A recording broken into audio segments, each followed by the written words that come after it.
I'm walking to my room, trying not to look around. Playful shadows dance around me here and there. They dash all over the walls, the ceiling. One of the shadows whizzes past me, touching my face ever so slightly. I smile and continue walking, pay it no mind. Sometimes it's so easy to lose self-control and track of time, spinning in a joyful dance. But I'm in a bit of a hurry here. Mom told me to go to bed.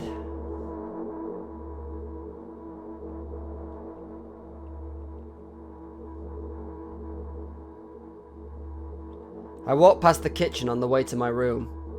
The door is shut, but I can still feel the chilling air coming from the other side. My first thought is that there's a living corpse blowing into the keyhole, laughing mockingly. That's so silly. I'm absolutely sure we have no corpses in our kitchen. I know for sure that we've never had any corpses in our kitchen. I'm absolutely sure that...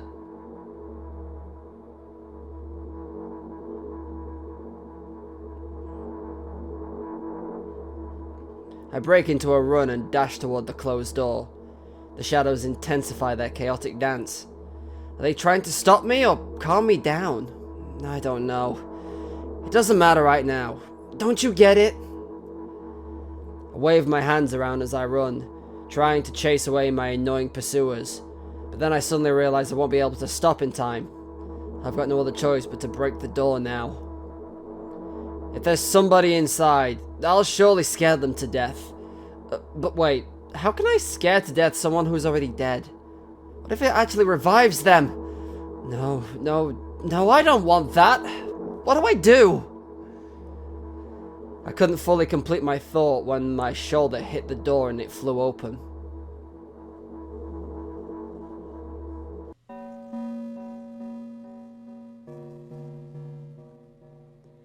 As I expected, there was no living corpse inside. But there was a bag of milk I bought today, sitting right in the middle of the table, watching me with its unblinking eyes. I stare back. Nothing happens. Although, what exactly did I expect? Gratitude? Had I done something that warranted it? A bag of milk probably doesn't care whether it's on the shelf in a store or on the table in my mom's kitchen. On the other hand, no one would drink it inside the store, which means I took it from the safest place in the world and put it into the scary unknown. I'm so sorry, you poor thing.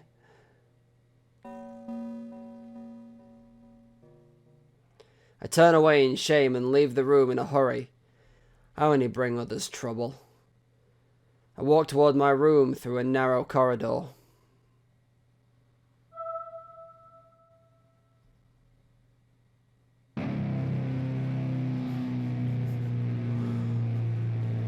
That fucking death metal chord, my god.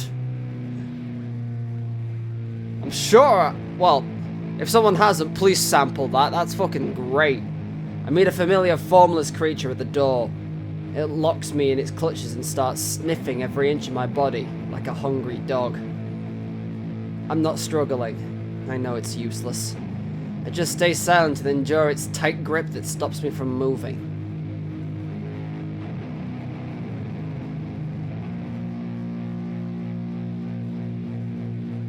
After sniffing me from head to toe, the creature holds out its ugly paws, bearing a single claw, thin and sharp like a blade.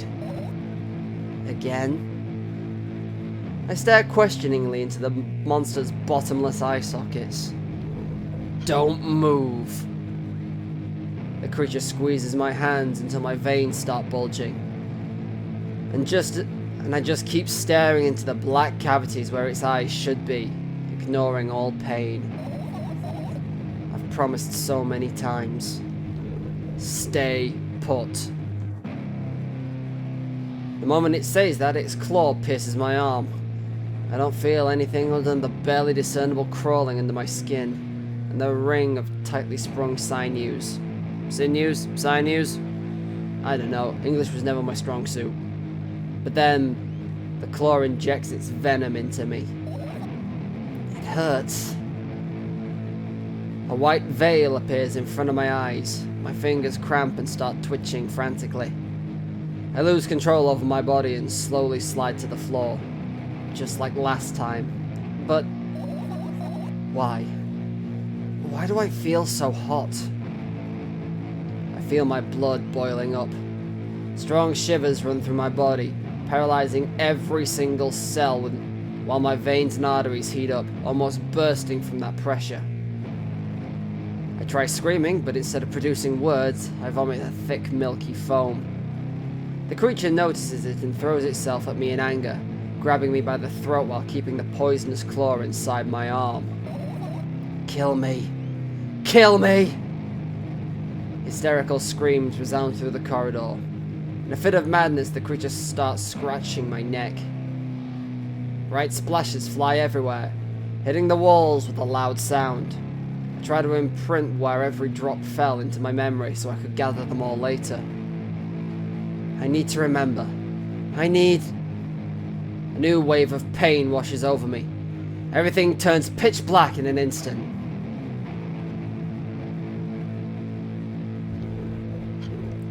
Say it. I'll never drink milk ever again.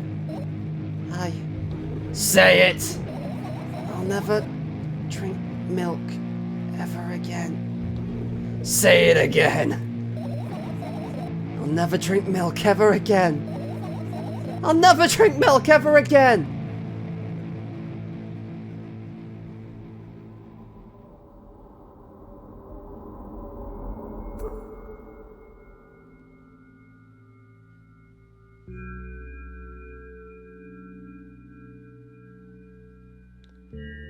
I finally get to my room.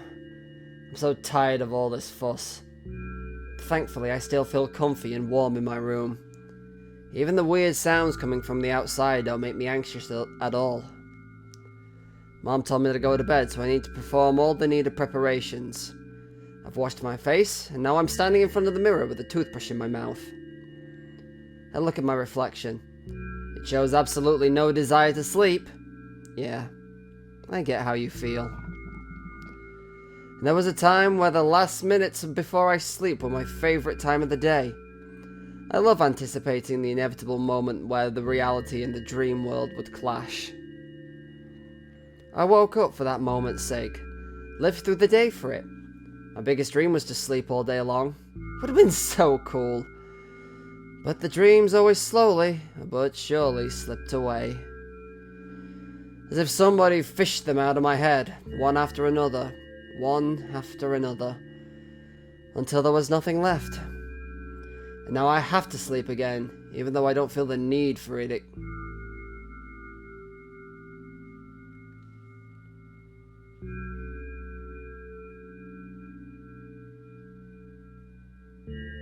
That's a lot of medication. A lot of unfinished medication. Do you just stop taking this, or do you just get like new ones because the others just weren't working? After finishing with my face, I usually reach out for my pills. It's funny.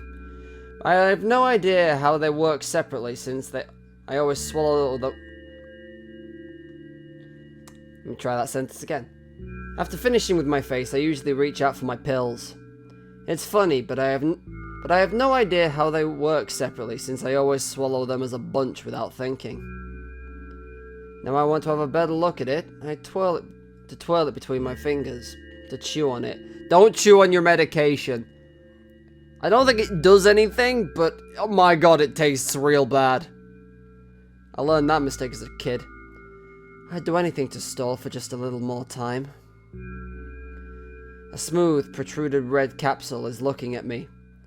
It's covered in a murky, semi-transparent film, but I can still discern its contents. So what do we have inside you? I gently press on the capsule from both sides, and to my surprise, it turns out to be soft and squishy. I press harder and the capsule pops. Sticky, bright red liquid pours out. Filthy. Filthy!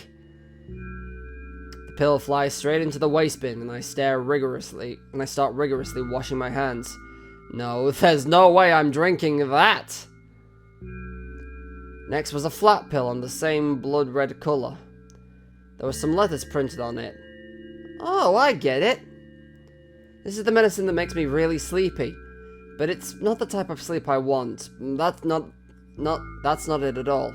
It's fake. No, I don't even want to look at it. The pill flies into the waste bin as well. The next half an hour goes by in a similar fashion. I study every pill from all sides, and I find a reason not to swallow it. I invent my own medicine instead and enjoy swallowing them one after another, letting myself drown in their healing effects. Hey, my neck doesn't hurt anymore.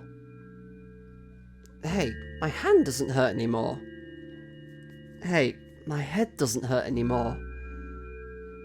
Hey, my heart doesn't hurt anymore. Hey, my stomach doesn't hurt anymore. My eyes don't hurt anymore. How come I didn't think of this earlier? This is so simple. I need to brag about it to someone right away. But not to my mom. She'll just scold me. She's sure I'm already sleeping anyway. I don't want to disturb her without reason. I'll think of something myself. Besides, I just really want some small talk. I wonder, who's going to be my conversation partner? Hey. Oh, here we go with this shit again. Talking to me? You really are? Cool, okay, let's go with this again. Hey, long time no see. You know we're only supposed to meet once per day, right? Or it hasn't even been an hour. If I've learned anything from the first milk, it's you don't insult this girl ever because she'll just stare you down. Why does your voice sound so grim? It's because I'm from England, I'm sorry. Naturally, I read the manual. Judging by the pictures, the overdose side effects are the usual headaches, dizziness, exhaustion. Basically nothing I can't handle by myself. After all, I know how to do it. You didn't reply. Aren't you even a little bit happy? Not even the slightest bit? No, I'm pretty exhausted after today. Well, I guess you are too. Excuse me. That's not true. You need to go to bed. No, you've been in control for way too long already. It's my turn now. Alright? I'll just stay silent until the medication's effect wear off. How about that? Hey, you can't do that. You need to do your best to make me feel better. It's exactly what I'm doing, girl. What a bully. Actually, why am I even worried about this? In reality, I don't need you at all. I'm so energetic and I feel great, which means I can do anything. And you can only watch and agonize over your uselessness. I can imagine how angry you are right now. Wow, I feel like someone's projecting. What made you so happy all of a sudden? And why would I be sad? Remember yourself a couple hours ago? I don't know what you mean. Wow. Stop lying. Nuh-uh, I still don't understand. What the hell is that outside the window? Is that a tentacle? Whatever. Unlike you, I won't forget that pathetic snotty girl from a long time. Wow. She just whines and whines all the time. Don't even try ruining my mood. I want to have fun while we're together, alright? So you're the one calling the shots now? Yeah. Well, see how long you can last. We'll see. Yeah.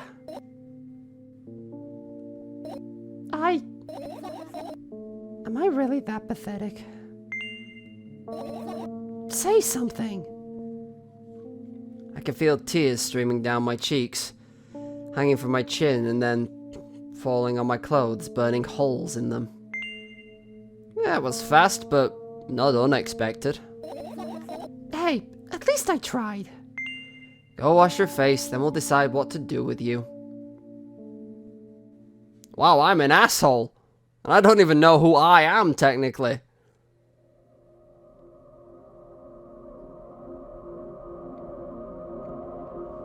I'm in front of a mirror again. I keep staring at my reflection, trying not to get distracted by the sneery looks. Sneery? Yeah, sneery looks the walls are giving me. Trying not to drown in their giggling. But then me in the mirror also shows me a creepy smile, baring her teeth at me. I shut my eyes, but that doesn't help. It wouldn't have helped even if I sunk through the floor. I start counting in my mind. 2 squared, 2 by 2 squared, a square pyramid squared, a pyramidal structure cubed, a pyramidal structure hypercubed. Who the fuck counts like this? I feel better, but my head is splitting apart now. Look, sorry for being rude. It's not your fault. It's never your fault. Fine, you can keep on blaming yourself, but don't overdo it. I don't know why, but I thought I'd be able to take control. I was almost ready to... I was sure I'd be able to change something. After all, I was able to buy milk, you know. Yeah, you ought to know how challenging it was. I was there, to be fair.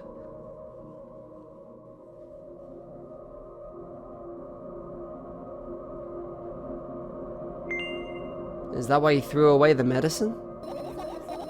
What a stupid decision, right? Well, whatever it was your decision. Does it even matter? Wow, okay. I hate this because normally my group of friends, I'm the one where if we ever do stuff like that, or like try and like, if someone tries to argue pedantic shit, I'm like, look, it doesn't matter. So I'm always a firm believer in not a lot matters. And I don't want to put that burden on her to make the decision. I knew it. Then why did you do that? I felt like I'd be able to fight it on my own. It's true, the pain subsided for a bit after that, at that time, but I feel it triple in force. It hurts so bad. Just drink your medicine already, or I'll stop talking to you. You know what to do.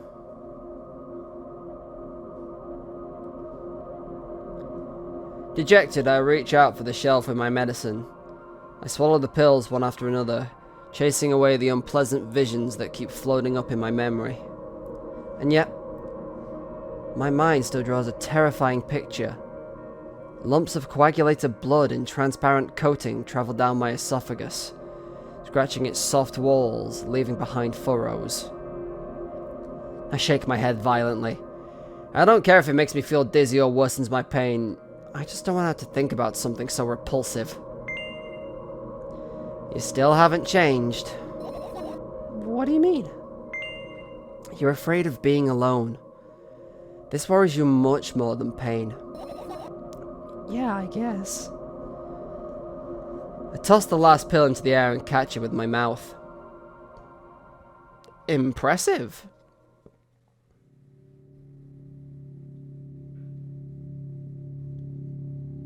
I lie on the floor. I look at the ceiling. I can clearly hear water running in the metal pipes up there. I hear the cracking of concrete blocks that will someday surely fall on my head. But I'm not afraid of that at all. I can't imagine my death coming from above. Rather, it's rearing its claws from somewhere below, waiting for me to lose focus.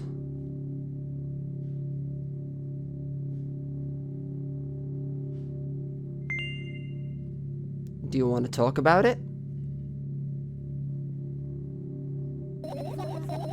No, I've had enough of talking.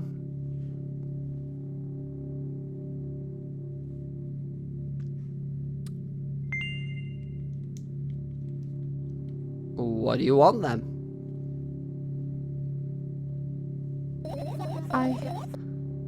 I just want to lie down for a bit.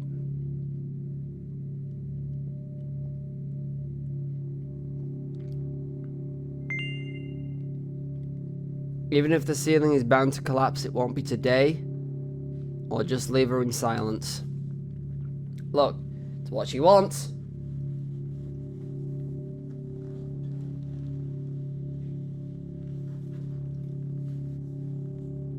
Damn, that's a tall ceiling. I carefully extract my thoughts that are yet to be fully formed from my head and lay them out on the ceiling in orderly rows. Now it's my corkboard. In hopes of seeing the whole picture, I switch them from one place to another, pile them up on top of each other, scatter them around. In the end, I throw them off with my hand, annoyed, and start over. I can't do it. You can always imagine your thoughts as something small and swarming, like cockroaches. Ew, I hate cockroaches. Can I make them fireflies? I don't mind either way.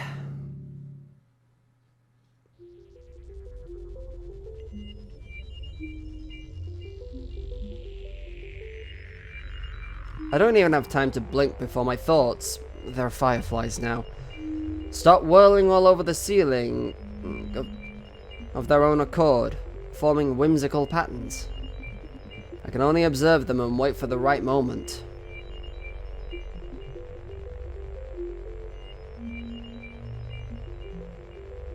It's just that moment doesn't come.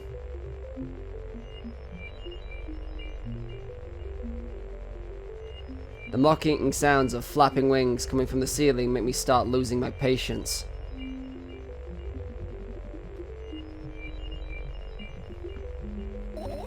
Enough! I hate you!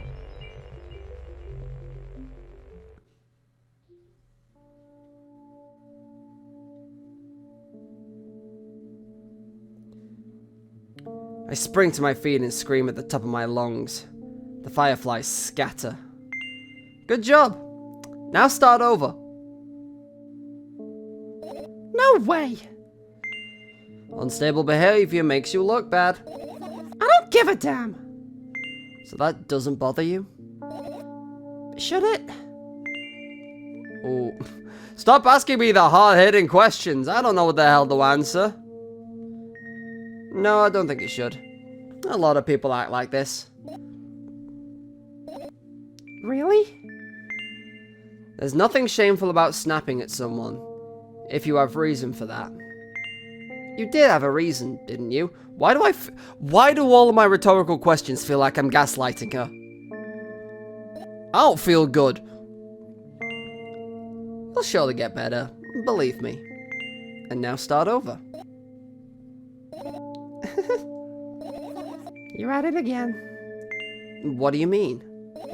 Never mind. And I've changed my mind anyway. Please don't stay silent for this long anymore. I'm having a hard time without your help. Fine. I raise my eyes to look at the ceiling once more. Sadly, all my fireflies seem to be hiding somewhere. I need to find them. Forget about them and go to bed? Or silence again? You know what? You find your fireflies! I glance around the room.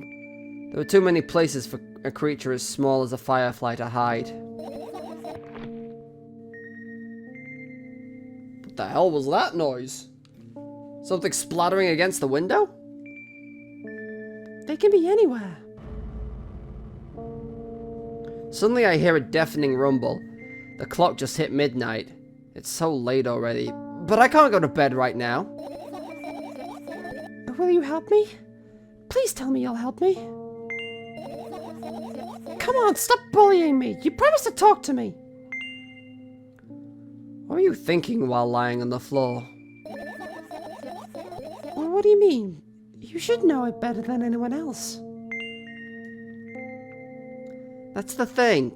I've no idea. This is weird. Will you tell me? I...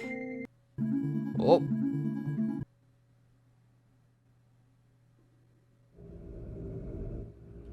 Okay, I don't know whether that was like someone trying to strangle her trying to strangle herself, or...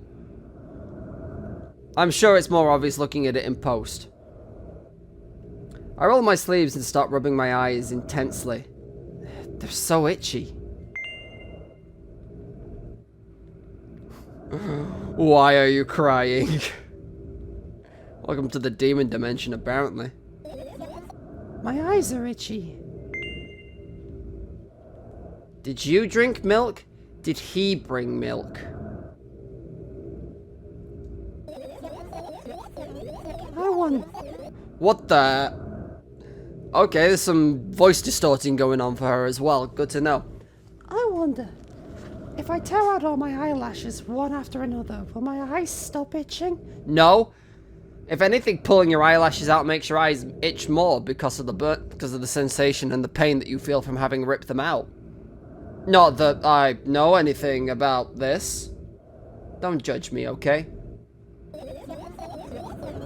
I wonder, if I tear out all my eyelashes one after another, all of my eyelashes one after another, if I tear out all my eyelashes one after another... What have you done? I need to get out of the glass, and then... I need to have a bath, and then... Here, drink some milk. Oh, milk is not a good.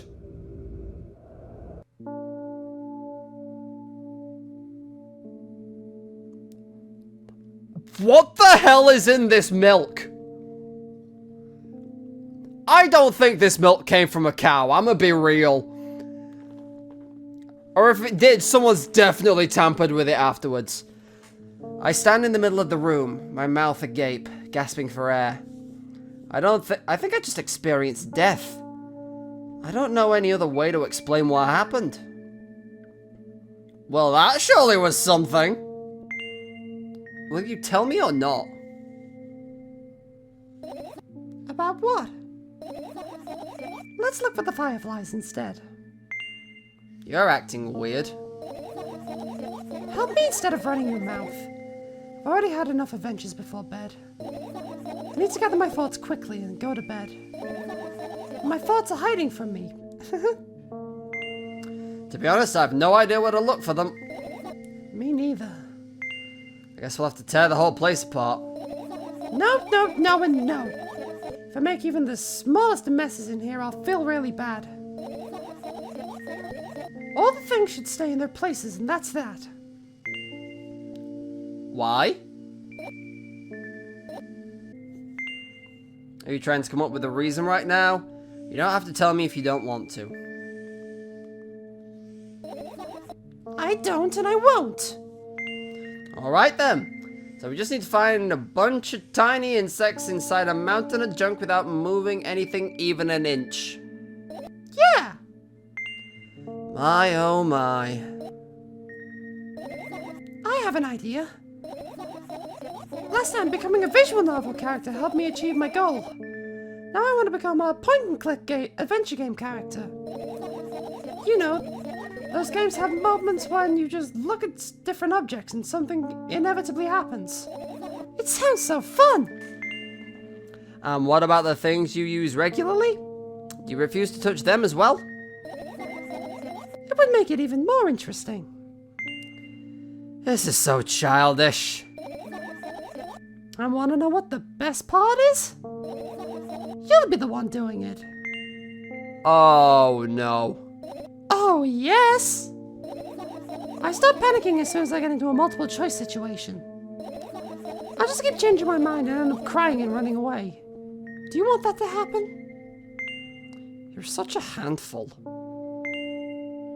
You've already proven that you're able to make decisions. Why not continue on that road? Do what you want.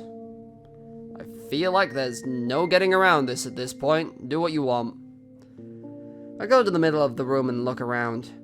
Where would I hide if I were a tiny firefly? This is so thrilling!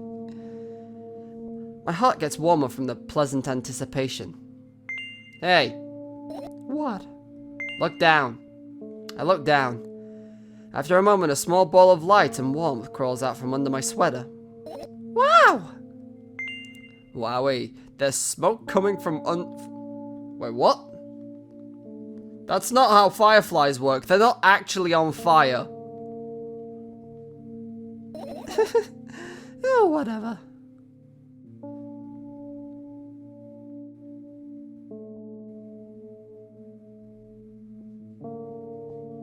I carefully grabbed the firefly. It's pleasantly scorching to the touch. I put it on my shoulder. It's not how you know what, never mind. I'm sorry, little guy. Time to come home now.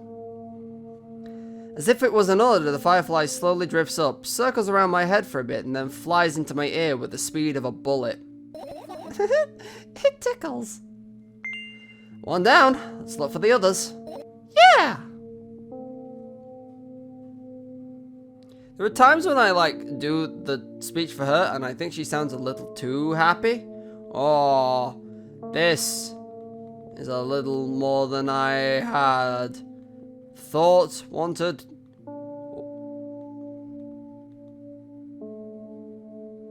Well, that's asking for trouble, ain't it?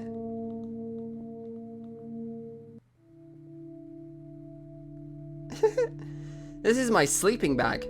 It's soft and warm.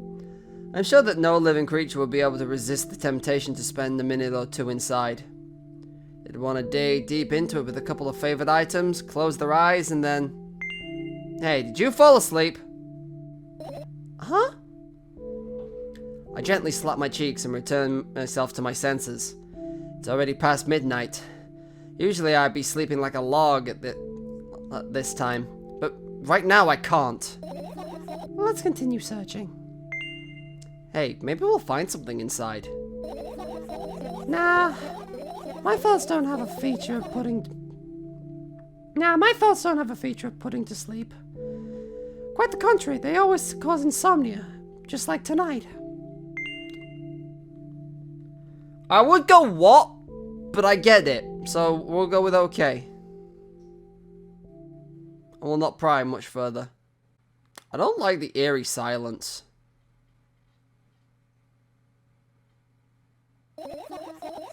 It's not easy to get out of here. Excuse me?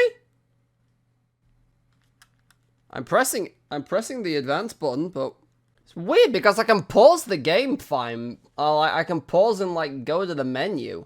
But it's just like frozen here. I really hope I don't have to fucking... Yeah, so I think just because I'm a glutton for punishment, I tried it again. Does the same thing. So that's interesting. It's the only time the save is grayed out. Because I could save beforehand. But now I can't. So if I go to menu, I can continue.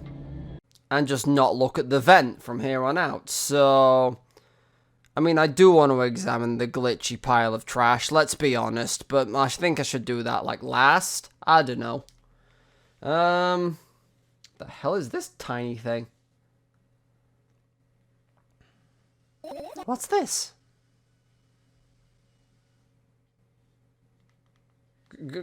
Good question.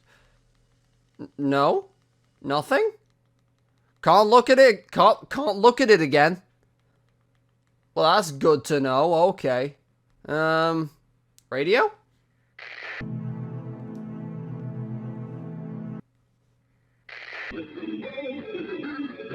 Oh, good.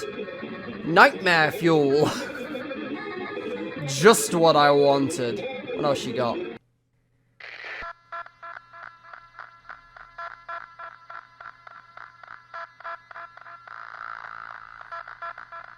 Nope.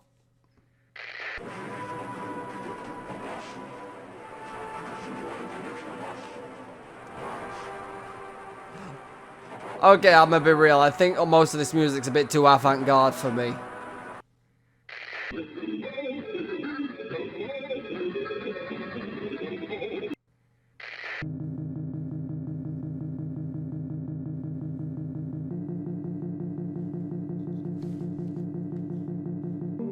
We'll try this on for size, even though I think it's gonna bother me to no end. Unless this radio works better. No, I think that just picks frequencies up from hell. Never mind.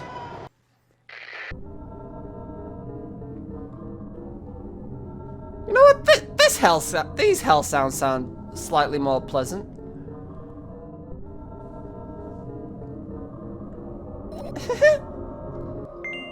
What's funny about that?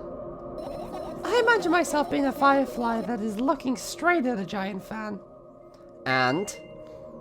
I'd be so jealous. The only thing preventing it from flying is a cage it's locked in. And the cable. It's like an inmate if you think about it. It's so sad. Yeah. Oh, let's continue searching. Okay, so once I've examined them all thoroughly, I can't look at them again. Because I can't look at the fan again, so I can look at the bed again by that logic.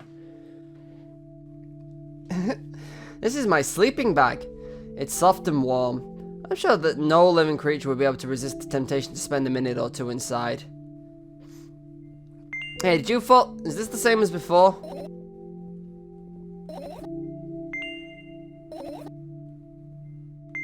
What if I say what? Searching in here is meaningless. Okay, so if there's like fluff text, we can do it multiple times to find it all, which is good. Unless I want to look at the vent, in which case, you know, sod me, I guess. Umbrella? The umbrella emanates a faint sense of coolness. No wonder, it's the only thing that defends me against the thunder clouds that gather under my ceiling. It's such a blessing that it can do that without my help. Still, a firefly won't hide in a place like that. It'll catch cold and be unable to fly. You don't want to check it? Why? I'm sure we won't find anything there. Okay, so I guess if I chose the other options, we would just like go back to normal, and the dialogue would still be highlighted because I haven't had all the dialogue. And what are these? Ah, those. Those are the photos of my best memories. But they're blank. I stared at them so intensely that I burned them with my eyes. Now they're just covering the cracks in the walls. Cracks? Forget it. Are we continuing the search or what? Okay, we are. Man, I am not doing well trying to find these fireflies, am I? AC? Don't like half of this. This sounds like what dial-up internet used to sound like back in the day. Maybe that's why it makes me feel uncomfortable. Or maybe it's just the fact that the music is uncomfortable in general. I look up toward a very high place under my ceiling. I can hear a countless number of small legs marching inside the AC unit. Oh well. What happened? Fireflies can't be friends with cockroaches. We better look somewhere else. Why would cockroaches be there? Have you forgotten? You were the one who told me to think of my thoughts as cockroaches. Yeah, but... They became fireflies afterwards, but cockroaches don't disappear just like that. So they occupied this place. Do you understand now? I do, I don't, I'll pretend I do. Like a good friend would. And we can't examine the AC again. Are you serious? What's wrong? Just think about it. Why would fireflies be attracted to light? I think they're quite self-sufficient already in that regard. Well, only if they purposefully want to lower their self-esteem. I have No idea what she's on about half the time. Well, hello, glitchy junk. I haven't looked at the bag yet, have I? I look down. My school bag, worn down and silly, is almost screaming of its own uselessness. From another angle, it looks like a full belly. Its contents are also regurgitating, decomposing and turning into a sticky, mushy substance. What a cool image. I need to remember this. Totally not cool. Tell me what's inside your bag instead. Nothing special. Mostly just all sorts of books. I've taken out all the pens and notebooks out there, and I'm not interested in anything else. You used to go to school, didn't you? Yeah, I did. I had a blast all the way. Are you sure you understood my question? Do you think everything in my life should be doom and gloom? Well, you're wrong. Alright. What did you like the most there? Well, the rooms were really bright, not like at home. That's it? Don't rush me. Let me remember. Well, the beds were also soft, and the food was nice. By the way, I attended all the classes. The others always skipped. They probably got told off so hard. I smiled gently, absorbed in warm memories. You never graduated, though. Yeah. Do you remember your last day there? It was a normal day. Dad picked me up earlier than usual. He told me that I'm already too old for the school curriculum. I also realized that some time ago the tasks were way too easy. Then we got into the car and went home. Mom greeted us there, we had dinner and went to our rooms. And what happened then? I guess that day had absolutely no special meaning to you. What happened then? I don't remember. And does it even matter? Okay, tell me about it then. I want to pry, but I feel bad. Is your memory that bad? Please? Oh, fine. That day, Dak picked me up from school earlier, explaining to me that I need to grow up. It's not like I could completely grasp what he meant. Either way, I didn't resist. We got into the car and went home. Mom greeted us there, and we had dinner together and went to our separate rooms. Satisfied? I guess. That's exactly the same thing you told me last time. Good. I look at my bag again. Light pouring into the room through the window glints on the metal parts. And there's also a shadow underneath it, which means it's real. Sadly. Whatever, I don't care anyway.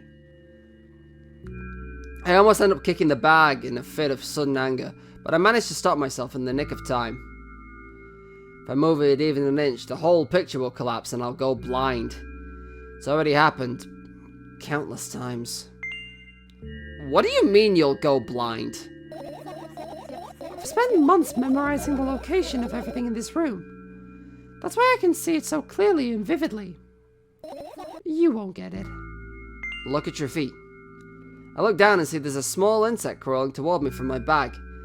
It's barely glowing and it can't even fly. I guess this firefly is really tired. I bend down to pick it up. The firefly starts glowing brightly as soon as I touch it and then flies up. There you go, boy. Good job. After doing a victory lap around the room, it flies toward me with high speed. I shut my eyes, anticipating the firefly to enter my ear. That's exactly what happens. After it gets inside, it buzzes for a little while and then goes silent. This one's kinda sad. I wonder why. It doesn't matter. What matters is that it's no longer alone. Sure. Continue searching? I like how it keeps defaulting to the glitchy trash in the corner. Well, I mean, if I look at the book, that's the last thing over, on the right-hand side, so... This is my sketchbook. Half of the pages are blank, which means it's still good for a couple of years. You draw that rarely? Why? Isn't that obvious? If I run out of pages, I have to buy a new sketchbook. I can't get to the stationery store on foot. I'll have to take the bus. Do you even realize what kind of nightmare that can turn into? Well, maybe you can ask your mom to buy one? I mean, like, I'm getting that the relationship between her and the mother is not good. Buy what? Ask whom? Can you even form coherent sentences? Don't play dumb. Ask your mom to buy you a notebook instead. Instead? So you want me to perform a string of actions, but you're also telling me to do one instead of another? And how would I decide which actions I take? You're so dyslexic. Man, you're a tough case. You lack empathy.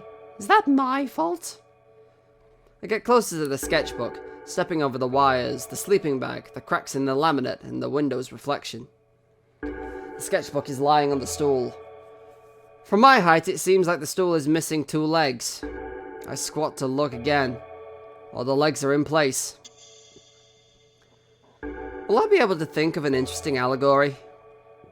Oh, let's not go there, okay? I stand up and study the sketchbook from inches away. Its pages are pure white. The last drawing is buried on the previous page. The way it should be. Too bad. I'd love to see it. Maybe next time. A sudden gust of chilly wind breaks the room and makes pages rustle. Oh no! I shut my eyes. A distinctive sound of pages turning echoes with headache in my head. I know what's going to happen. The rustling has stopped, even though the wind is still howling from every direction. It can only mean one thing. The notebook is open on the first page. If I wait a little longer, the wind will close it. I won't have to look if I wait a little longer. If I wait. Open your eyes. No! It's okay, just do it. No way! I know you're lying. Calm down. No! Calm down. No! Calm down. No! How long does this go on for? Oh, exactly that long. Never mind, we're still calming. Fine. I open my eyes with the utmost caution. The notebook is still open in the middle. No drawings, nothing. The pages are still pure white. Did I imagine it? I don't know. Did you? You're the smart one here, you tell me. Next time, don't close your eyes. What did you... I couldn't finish speaking because the pages started moving again. Don't close your eyes. Don't make me do it, I'm scared. Trust me. The rustling grows louder. The pages lift up. I can almost see the outlines of drawings on previous pages. No way. Everything that is in the past should stay in the past. You can convince me. That's it, I'm closing my eyes. Look! Look there! A barely visible light seeps through the pages. With every new gust, it becomes brighter and brighter. A firefly! The wind immediately stops. For a moment, the world sinks into a perfect silence, but only for a moment. The buzz has always been haunting me fills the surroundings. It doesn't matter now. Goodness gracious, little boy. You had me so scared. The firefly blinks, flies up and enters my ear, buzzing loudly all the way.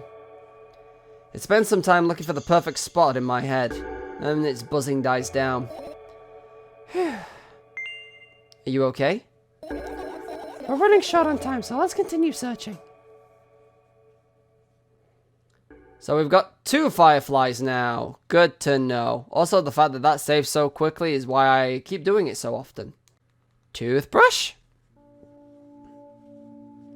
I turn my eyes towards an inconspicuous shelf near the mirror. There's a glass with a toothbrush sitting in it, and a small towel hanging nearby. What a wonderful sight. My fireflies are smart and good. They would never get in there. They know about personal hygiene. Okay then, let's look somewhere else. Alright, I've put it off long enough. What the fuck's going on with the glitchy garbage? I don't know, I can't look at it yet, apparently. I press A and nothing happens, so... Cupboard? I tilt my head backwards and almost fall over. The closet is hanging under the ceiling, at least 300 feet off the floor. That's a lie, and you know it. Are you joking? Even though it's my room, not everything here is for me to use. Whatever. I don't care. Yeah, I don't care at all. Like, totally. I'm definitely not worried. Not even the littlest bit. Not even a smidgen of the littlest bit. Not even for 1,000%. That's how much I don't care. Hey, I'm not even done telling you how much I don't care. From this moment on, I'm ignoring you. Oh, no, you don't. And act normal. She's so difficult sometimes. Your usual notebook pages glued to the wall with duct tape. That's not what... Never mind. Numbers are drawn on them. It's only kind of information I can take in without trouble. Dosage and side effects? Yeah. I thought you knew them by heart. Yeah. This is not your handwriting, is it? Of course it's not. Shaky, broken lines, ugly numbers. It's not writing, it's more like claw marks. Don't forget to thank your mom. I don't need your advice. My scream makes the pages rustle restlessly. After a moment, a firefly appears from underneath one of them. After looking around in a businesslike manner, it takes off into a businesslike flight and ends up entering my businesslike ear. Hey. Well, let's continue searching. So there's the notes on the... Oh, I can just be done. Well, I mean, I've not looked at everything yet, so why would I? Medication. I look at the mound of pills and it makes me feel dizzy. I don't want to think about it. I don't... What's wrong? I almost skipped my dose for today. How reckless. I could have died. Hey, calm down. You've already fixed that. Yeah, because you ordered me to. Things could have been much worse. Yeah. I heave a deep sigh, come closer and extend my hand. Wow, it's warm. The moment those words leave my lips, one of the bottles overturns. Pills rain down from it, and along with them... A firefly! Hooray! After circling above my head a couple of times, it finally lands in my palm. The firefly rushes up my arm, and upon it reaching my shoulder, crawls straight into my ear. My mind becomes a bit clearer.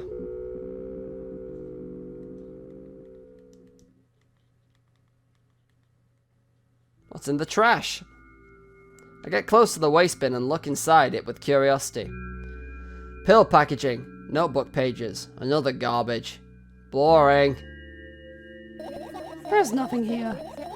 Indeed, no self-respecting firefly would hide in a heap of garbage. Can't disagree with you there. So I've got the plants. Yeah, so let's look at the plants first. Right. Insects enjoy pollinating the flowers and stuff like that. Yeah, I guess. I get close to the flower shelf. I sniff around. The leaves smell of dust and cardboard. And death. I'm pretty not to, like, shit on the creator, but I'm pretty sure that should be leaves. Not leaves. But then again, They probably know better than I do. I'm just assuming. You know these plants are long dead, right? I'm not sure a dead plant will be able to attract any insects. Well, we kind of don't have a choice here, you know? Still, you're right. Let's continue searching. Why don't you just throw them out? Weren't you listening to me at all? Not particularly, no. So we've got the laptop, the drawers. The laptop, the drawers, another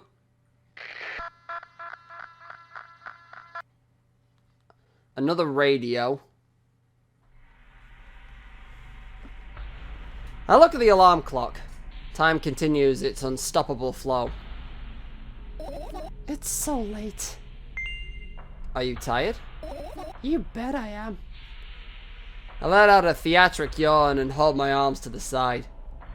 1, 2.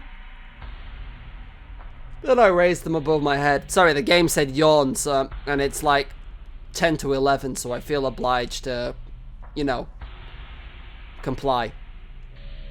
3, 4. Maybe a little workout will help me freshen up. Good idea. Do you remember the exercises you've been taught? I think so. I take a hesitant stance. What was it? Heels together, toes apart?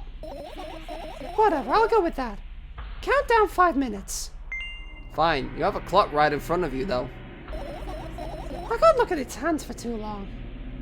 At first I feel like they start moving in the wrong direction, and then they disappear altogether. And then things always get messy. Last time I saw a pair of eyes in the clock face. And also, I used to hear voices back in the day. They pleaded for help, I think. What a mess. Truly a mess. It was a mess, right? A mess. Well, are you counting down? My God, finally! What do you mean? I was trying to get through to you for half an hour. Huh? Forget it. Did you see the firefly? No. Let's continue searching then. So we've got just the laptop and the chest of drawers, I think. Yeah, 'cause this ain't doing shit down here, so. I doubt it. All the compartments are locked. What if? I don't even want to think about what's inside. Who knows what I'll end up imagining?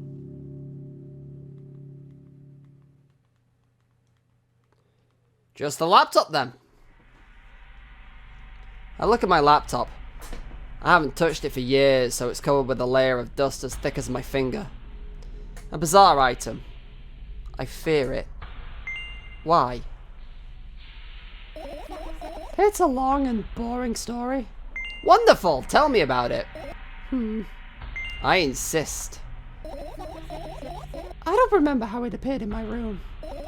One of my parents probably brought it here because they couldn't find a better place for it. They didn't prohibit me from using it. On the other hand, they encouraged me to do so. Sure, I've spent my whole days in front of the screen. Games, drawing, engineering, calculator, 3D modeling. So much fun stuff to do. You had amusing hobbies. Yeah, I did. Before entering the web. Imagine this. You're a hamster that lives underground. You have everything for comfortable living. Do you imagine? As always, your analogies are spot on. Okay, I imagined. Alright. So you're a hamster that lives underground, and you have everything for comfortable living, okay? Okay. Wonderful. And here's the situation. You're a hamster that lives... Okay, I get it. Do you want to talk about something else? Yeah. You'll end up returning to that subject anyway. What an ominous sentence!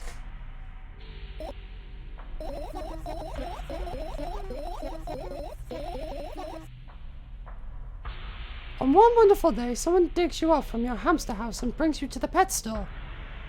Now your new home is a cage. It's way more comfortable and warm compared to the underground. And the most important part, you have a lot of neighbors here. Their cages are identical to yours. And the other hamsters look identical to you too. That means you're all the same.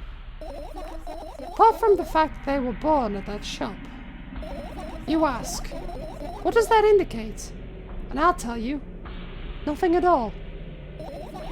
I forgot what I was talking about. Gosh. Okay, let's start over. This time, try to avoid stupid hamster analogies. You know I'm not at fault here. So, I had a lot of friends online. Tens, hundreds of them. Impossible to count. Is it impossible though? I had exactly 317 of them. Damn! Got more friends than I do. That's just because I'm really bad at putting myself out there. Although I guess nobody counts the exact number of hamsters when they walk into a pet shop. Hey, don't get distracted. Oh, right. Of my 317 friends, 68 were into gaming, just like me. 130 of them like drawing, just like me. The remaining 119 were into calculators and 3D modeling equally. And when I say equally, I don't mean like 59 and a half friends on each side. Alright? You can split numbers evenly, no problem, but math doesn't work like when it comes to friends. A major conundrum, right? Get to the point. I knew, of course, that no real people exist on the web. I also understood that all my friends die the moment I turn off my laptop. But I still wasn't even a bit worried. Why?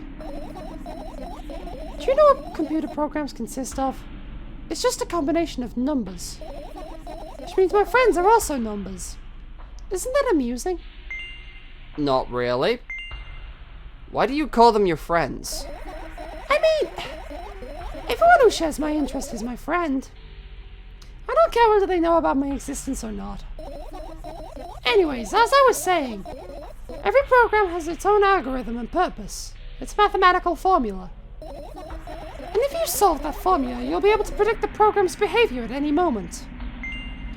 The longer you speak, the less I follow. You don't need to follow me around, just listen. I sit on the floor and the laptop screen ends up right in front of me.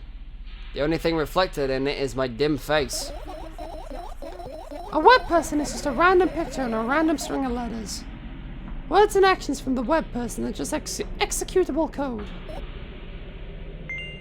Hey, let me know if you need a break.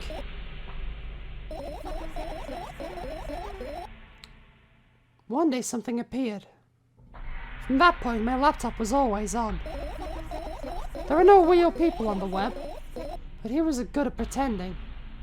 At some moment, I let him trick me. Hey, look! Huh? Suddenly a firefly crawls out of the laptop's vent grill. I reach for it. It gets on my palm, blinking all the while. I think it's trying to say something. I can see that myself. If only I knew what. Looks like a cipher. Do you want to crack it? I changed my mind. I absolutely have no desire to find out what he wants to say. The firefly stops glowing for a moment after that. Then it starts glowing again, as if coming back to its senses. For sometimes it thinks about further course of actions, then flies up and dashes into my ear. Well, let's continue searching. And what about your story? You must be mad at me interrupting you. I'm sorry. If you do everything right, I'll finish my story. Maybe. Do you promise? I promise. And if you forget? Then remind me. With a code word, for example. What code word? I'll think of one later. And for now, let's keep searching for my fireflies.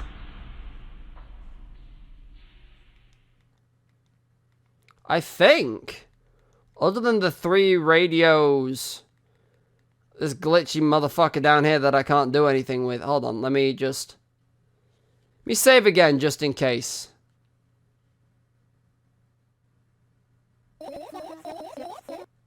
I genuinely think this is just designed to, like, brick your attempt. Also, yeah, the background keeps changing, and I don't like the eye that's currently staring in at me. Well, I guess I'm done. You found all the fireflies. Amazing. I guess. I've managed to gather my thoughts, but something still worries me. On the other hand, I wasn't supposed to be happy anyway. Why not? If I lose something and then find it, it's just going back at the starting point. No change at all. A zero sum. And happiness is always about being positive, right? You shouldn't think about it too much. It hurts you. I want to sleep. How about getting some fresh air before sleeping? What do you mean? Well, go to the balcony, breathe in some air. Somehow those words triggered a panic attack in me. I subconsciously step away from the balcony. I don't think it's a good idea. Why? This may sound silly, but I feel like someone is watching me. Alright, let's stay here. There's no way somebody cares about... Wow. Stay here then. Yeah. What are you going to do? What's with this silly question? I'm going to sleep, of course. Hoping that tomorrow will only come after a year. Or a decade. Imagining myself to be outside of my mortal shell, but at the same time still being here. Ridiculous. Like milk outside a bag of milk. And yet... And yet? You don't have to talk out loud for me to understand that you're worried about me. I know that already. I also know that our time is running short. You won't take another pill. Of course not. In fact, I won't take it tomorrow either. And the day after tomorrow. And never ever. That's a goodbye then? No. I have one more small favor to ask. A really, really small one. What is it? I blurted out way too much today. A lot of stuff I want to forget forever. I don't blame you, but was it really necessary? You'll see tomorrow. No, I wouldn't be able to sleep like this. Fine. What's the favor? I nervously scratch my wrists and bite on my lower lip. Wait a minute. You're afraid to tell me? Yes! I'm also scared that something bad might happen if I tell you. I'm also scared that when something bad happens, something way worse will happen. Stop, I get it already. Still, I won't leave you alone until you tell me. Bully. No, you.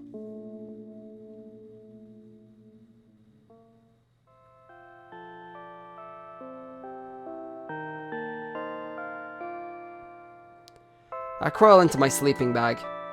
The lower part of the room is very cold. I hurry to wrap myself in blankets, even though the electric heater is working hard to keep me warm. I'm sad because the dreams just won't come anymore. You won't believe me if I tell you how I dealt with it at first. Of course I'll believe you. I know. It was a joke. Well, anyway, I washed my face, brushed my teeth, lied down and started imagining that I was watching a dream. I didn't sleep at all, of course, and always looked sleepy in the morning. After a week of insomnia, I started feeling weird and seeing things. Letters floating in the air. Strange silhouettes that appeared in the most unexpected places. Bulging eyes with trembling pale pupils. It was scary, you know. Then one day I almost died. I just collapsed in the middle of the room and couldn't move for a while. And then silhouettes, letters, and eyes were hanging over me and hissing. It was horrible. And well deserved, I guess. It felt like I was caught in the biggest lie in the world. Yes, it felt exactly like that. After that, I stopped. But the silhouettes, letters, and eyes stayed there. I guess they like this place. They always follow me in my wake, peeping at me. And I'm kind of scared of them and can't ever argue with them. But today... Well, I... still too scared to tell me? Of course! They're still listening, you know. Use your hands. Alright. I start chaotically twirling my fingers with enthusiasm, forming complex shapes. You want me to tell you a bedtime story? Shh! And I was trying so hard here. You don't get it, they'll hear you. Relax, nobody can hear you. So what do you say? I'd be happy to, but I've no idea how to tell them. Oh, it's incredibly easy. Just talk about something without stopping. It sounds silly. But it's not. And meaningless. You don't know what you're talking about. I know enough to realize that we'll just end up wasting time. Let's focus on something actually important. Boring. Fine. Close your eyes.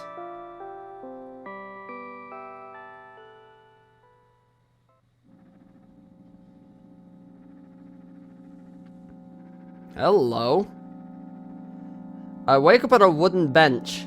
In front of me lies a narrow, dimly lit alley. An awfully familiar road. Where could I have seen it? Finally. I hear a voice coming from the side. I turn around and see a boy with a weird expression on his face. You're late. Who are you? The boy blinks in bewilderment. We're not going anywhere like this. Try again. Then he takes a very deep breath. You are late. I stare at him, confused. He stares back, also confused. Sorry? The boy nods, satisfied. See? Much better. Do you have a name? My name's Tresca. I give the brat an evaluating look. He's so young, yet already coming at me with questions like that. None of your business. And besides, will anyone tell me what I'm doing here? Hey, that's rude. It's not like there's somebody else here beside me. Haven't they told you anything? I know all there is to know, for one. About what? You're obligated to escort me to the store. Tresca says that and strikes a victory pose. No way I'm doing that. You don't understand that refusal is futile. Well, aren't you full of yourself? I'm serious. I'm not the one who decided that. Do you think I'd be delighted with your company? He's weird. Constantly shifting between happiness, sadness, loudness, silence. He's a wacko, and his name is stupid. Are we going or what? You can go and I need to think. I'd be happy to, but I don't know the way. Tresca puts on a cunning smile. I bite my lower lip in frustration. I'll be honest with you, I don't like you.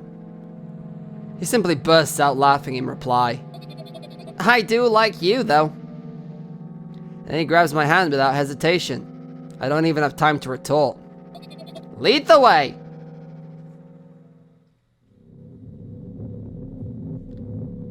Our trip to the store went fine, if not for the fact that Tresca was walking faster than me.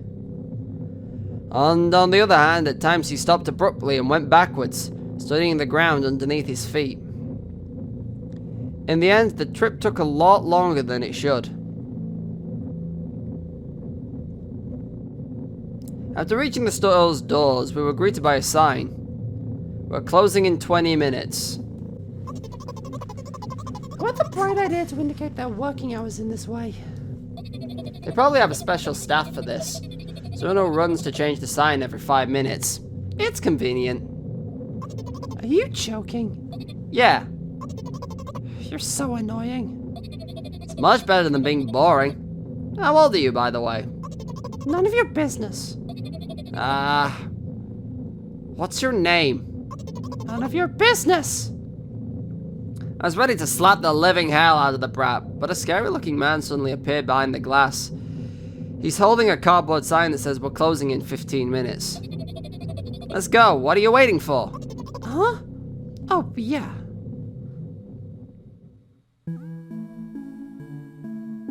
After another round of going across the long row of canned products, we realized that we're lost. I can't believe you don't know where they sell milk. Maybe we should ask somebody for directions. Sure. Hey, wait up! Tresca lets go of my hand and walks confidently towards one of the few store's customers. That person is standing with their back to us, studying something on the shelf. Hello, can I can't hear neither the second part of his question nor the reply he gets, but my good-for-nothing friend freezes in place, looking towards the customer straight in the eye. I hurry toward them. Is he yours? The customer talks to me. He speaks with disgust while wearing a scornful expression.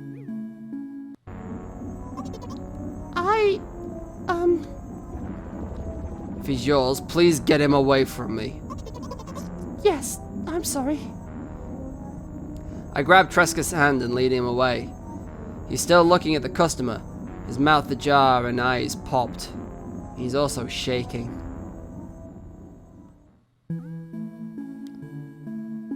Only when we turn around the corner, Tresca calms down. What was that? I got so scared. He said, What? no, not again. Suddenly, Tresca starts screaming like crazy. I cover his mouth with my hand. His face is burning, and he's crying. Can you act normal? You don't understand. Of course I don't understand. I don't understand anything. Annoying other people is still wrong, though. This is something you don't understand, it seems. You're mean.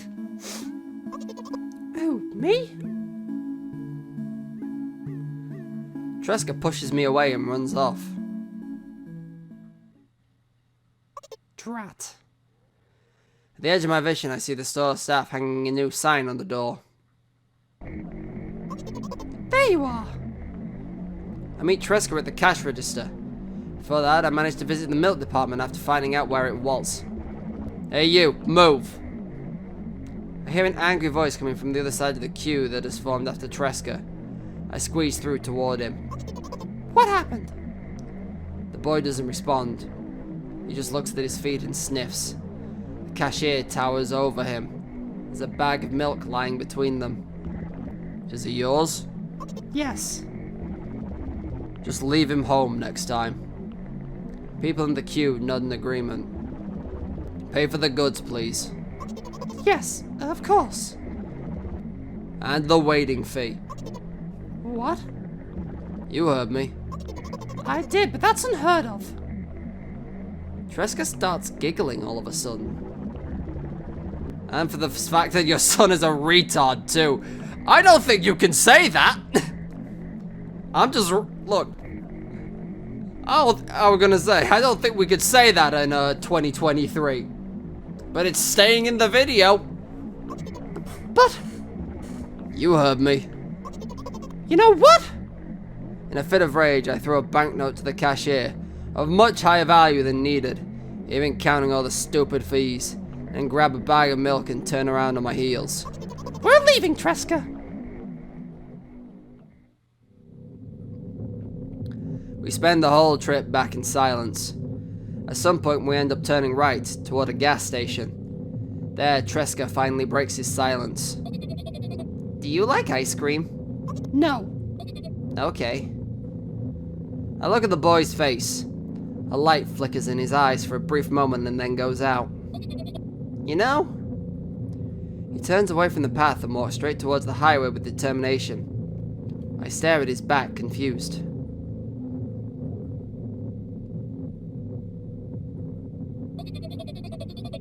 It seems like you're not helping me at all. A new playful light flickers in Tresca's eyes.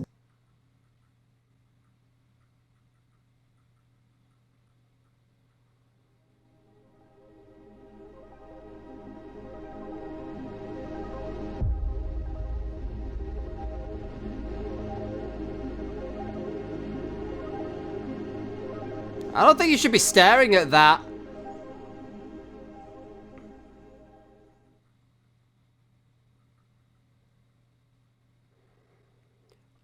Okay. And that's it. Okay. Well, so there's the obvious parallels at the end there where it's literally the same events playing out as milk inside of a bag of milk. Except she's dreaming about it, and she's also guiding this boy Tresca. Oh yeah, I'm sure I explained it in my little intro bit I'll have done before actually starting this, but had to switch to the Switch version because of recording issues I was having with the PC version. Kept crashing every couple minutes, and that's not good when you need to record a video. But yeah, so there's the obvious parallels where she wasn't, well, it was like she was she was guiding Tresca through the same scenario that we guided her through in Milk Inside of a Bag of Milk. But she was also a lot less helpful, probably like you are if you were to fail at the first game, I should say. Whereas when the main way to try and actually get through that one is to like be supportive, which she definitely wasn't. Anyway, this is probably it for a video. I've been told that there's multiple endings, so I will be coming back. Actually, you know what? Sod it. I'm pretty sure... Where does this continue from? Okay, that puts me literally after I've already examined everything, so there's not much point in me carrying on here. So, I'm gonna look up a spoiler-free guide because I know there's multiple endings to this. So I'm gonna pop off for a spoiler-free guide and we're gonna have a look at the rest of the endings and see where we come out. I may be real, just flicking through all these text boxes again. I swear the backgrounds change just randomly. Because I don't remember this being like the background to space. Alright, so apparently this is where like it branches, and apparently if you pick this option you get the cutscene of her being strangled, but if you do that you're locked into the ending that I got, so I have to just stay silent. Instead of asking silly questions, help me find my fireflies. To be honest, I have no idea where to look for them. And I assume after this we go into the firefly searching. Tell me about it again. Wait, it's not like I could resist. Mom greeted us, satisfied. Tell me about it again. Dad dragged me out of the school building while I was scratching and biting. The teachers didn't interfere. That scene was ordinary for them. Who knows what the little brat has done. And he pushed me into the car and we drove home in complete silence. Mom greeted us there, we had dinner together and went to our separate rooms. Please let's not discuss this further. No, you'll tell me again. Dad bought milk on our way home. Again. I hate milk so much. Mom wasn't home. Again. I hate Mom so much. What happened next? Suddenly I feel someone's eyes on my back. Knowing that these moments should never be ignored, I turn around. But there's nothing there. What happened next? Everything that happened next happened after something that led to everything that happened. After what had happened. I look at my bag again. Light pouring into the room through the window glints. Yeah, okay, that's... Yeah, I think all this is the same after this point. I mean, I should probably read it to, you know, cover all my bases, but So, I think for the next one, it says I need to not collect all the fireflies. So I only need some of them. So let's get the notes and the drugs. I am intrigued as to why I can't look at this in the bottom corner, like, at all. I'm just gonna... You know, no, I'll finish and see if I get a different ending. I managed to gather my thoughts, but something still worries me. On the other hand, I wasn't supposed to be happy anyway. Why not? If I lose something and then find it, it's just going back to starting point. No changes at all. A zero sum. And happiness is always about being positive, right? You shouldn't think too much. It hurts you. I want to sleep. I bet you get some fresh air before sleeping. What do you mean? Well, go to the balcony, breathe in some air. Somehow those words triggered a panic attack in me. I subconsciously step away from the balcony. I don't think it's a good idea. Why? This may sound silly, but I feel like someone's watching me. To be fair, I didn't do this last time. Stay here.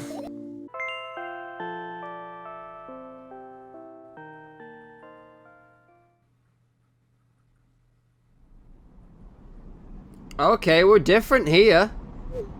Hello, thank you for choosing our pizzeria.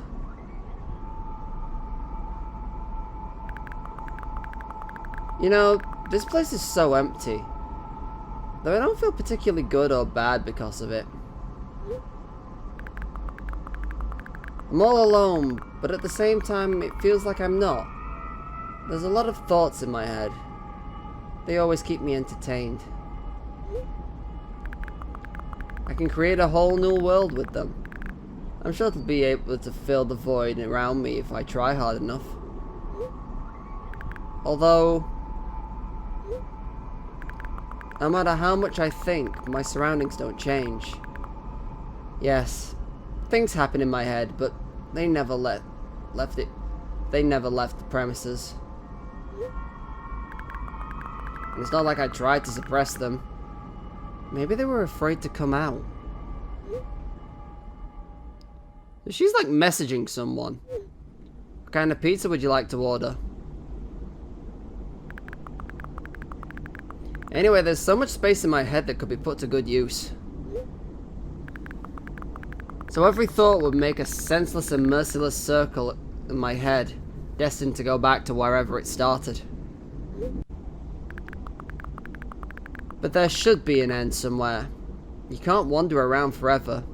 What do you think? Ma'am, this is a Denny's? I know it sounds scary, but it's not scarier than consistently existing among the void. This place is safe and nothing bad will happen here. Nothing good will happen either, though.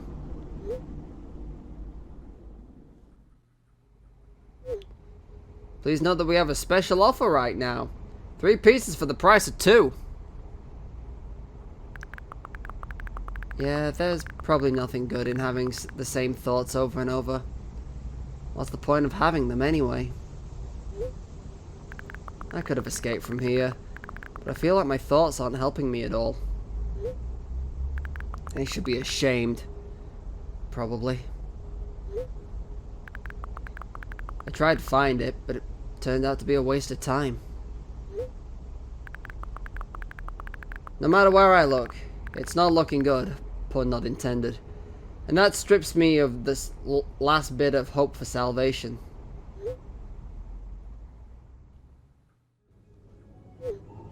We also have a discount program for new customers. You can learn more about it on your account page. Don't you think that me being here is also a waste of time? What's the point of that? I can just keep on thinking. And even then, my thoughts are as meaningless and empty as my everything else. Does that mean I'm not filling the void, but I'm a part of it? Why should I feel anything? Why should I know that I exist? Although, I'm not even sure about that. This place is always neither warm nor cold. It's neutral. But at the same time, if I think about its warmth, I feel warm. Maybe this world corresponds to my thoughts? I wouldn't want to admit that I'm completely empty. I'm not the reason everything had disappeared, right? Can't I just adapt and get used to having nothing around me since I can't do anything about it?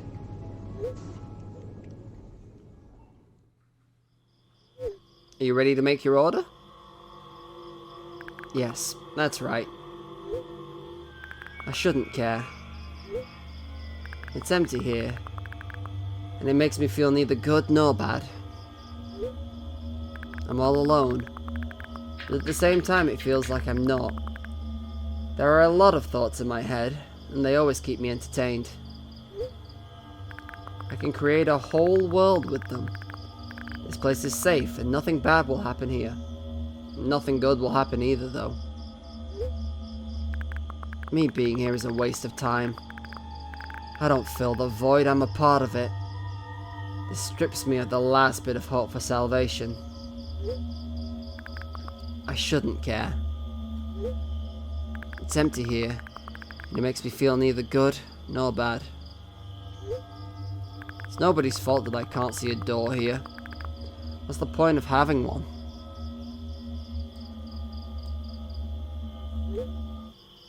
I feel like nobody's helping me. They should feel ashamed. I wouldn't want to admit it, but I'm all alone here. I can't do anything about it.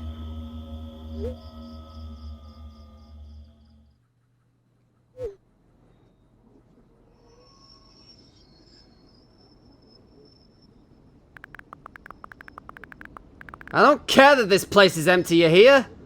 I feel neither good nor bad. I'm all alone. My heads are full of thoughts. They eclipse the world around me. This space is pretty cramped, but at least it's safe. Even though I'll never feel good here. Does that mean existing is a waste of time?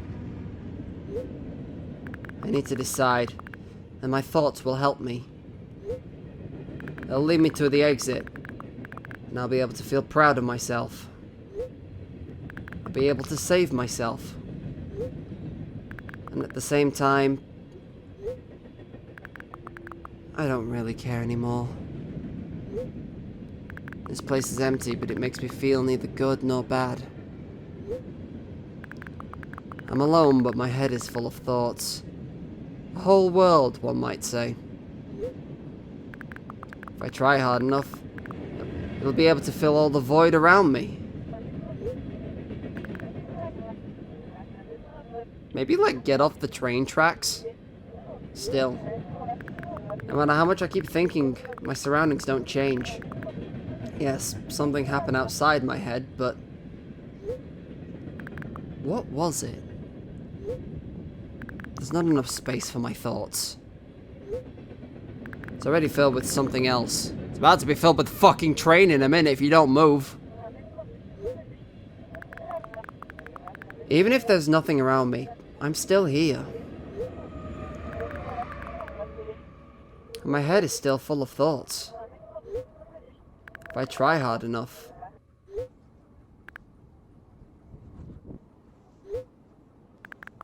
So the world isn't empty after all. I can't see anything.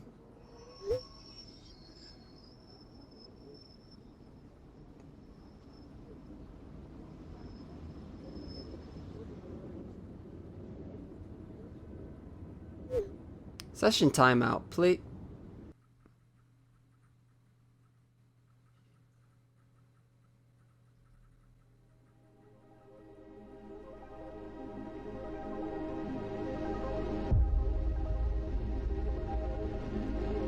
And no matter what dream she thinks about or whatever she fills her head with, wakes up and it's just the same. Stare into the void.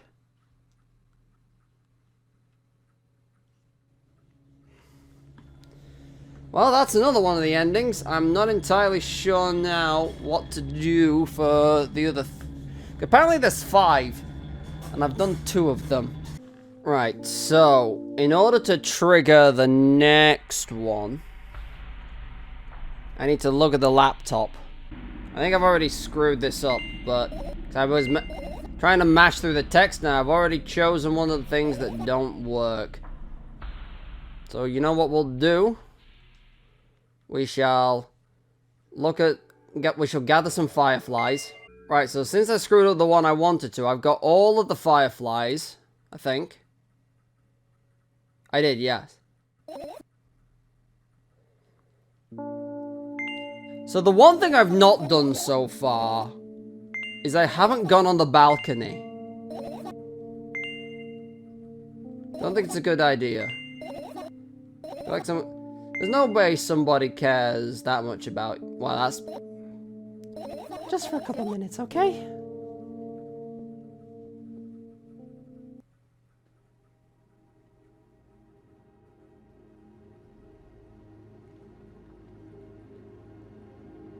My apartment building looks like a bottomless cooking pot, but instead of soot, it has hundreds of concrete and metal boxes on its walls. There are lights on in the windows. There are muffled voices coming from the inside.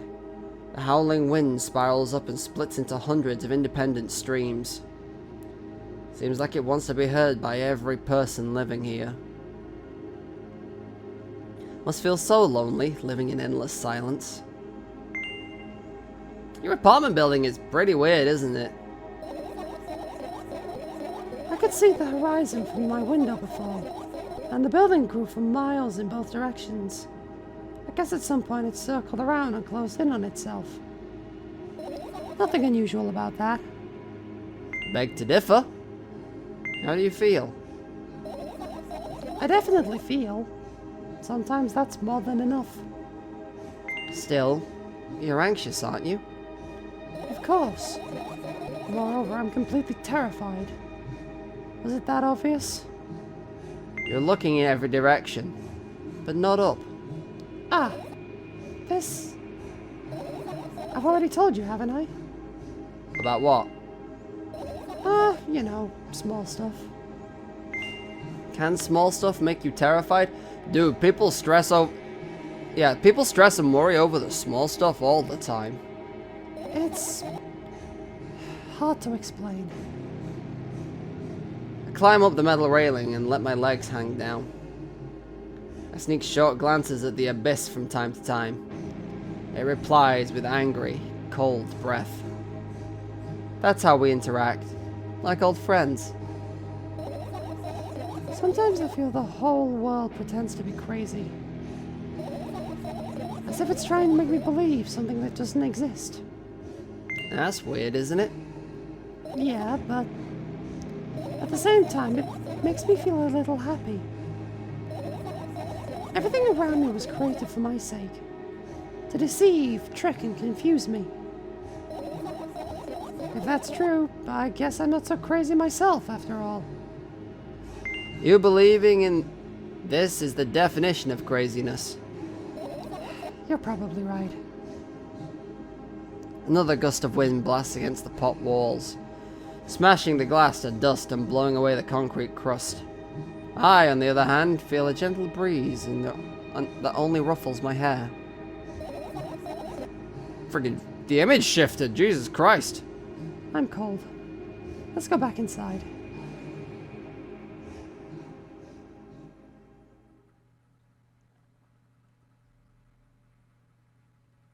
I return to my room.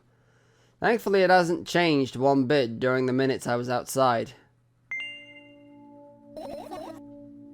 And this is the sleep conversation. So let's see if when I go to dream, I have a different image. A different dream, I should say.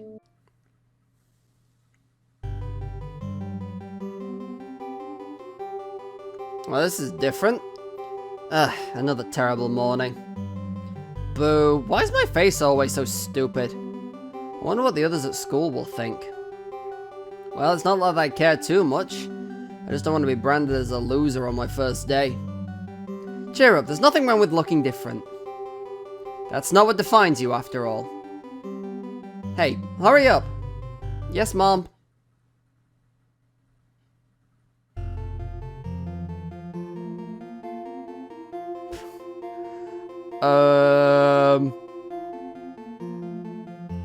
I think you dropped something. Oh no, wait, shit, I've heard the ads on the radio about this. Can you raise both of your arms and keep them in the air? Ugh, another terrible morning. Boo, why is my face always so stupid? One of the other kids at school will think. Well, it's not that I care too much, I just don't want to be branded as a loser on my first day. Cheer up, there's nothing wrong with looking different. That's not what defines you, after all. Hey, hurry up. Yes, Mom. Okay. That one's, I was a little fucked, I'm not gonna lie. I don't know how your esophagus still works, or how your head is supporting itself, considering I think you pretty much twisted your head off at that point. Why is my face always so yep, it's exactly the same. There's nothing wrong with looking different. Know what defines you. Yes, Mom.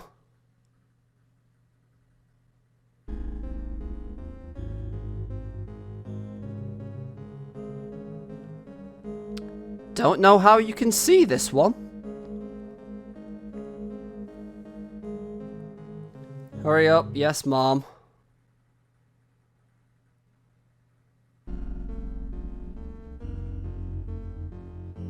Hey, I recognize that one. I think that's from Corpse Party.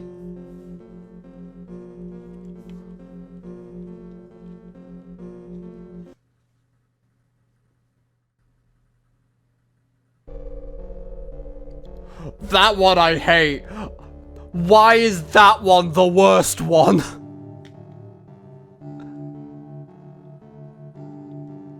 What?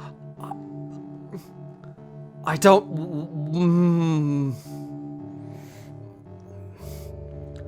Like, the twisted neck and the hole in the face didn't seem to bother me. Just the fact that there's one in the mirror there that shouldn't be is the unsettling thing to me.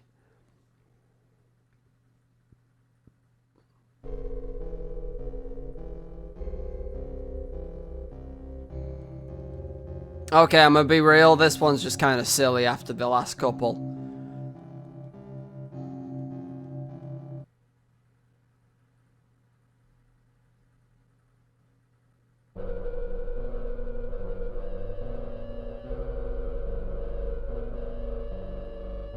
I don't know how I feel about this one.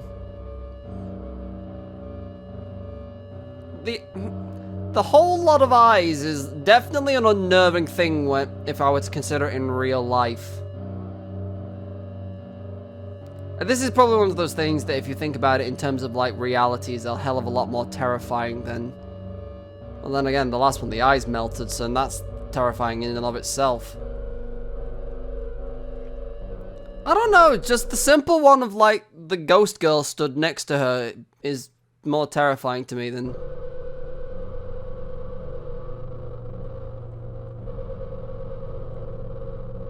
Oh, well, now she's got no head to look at.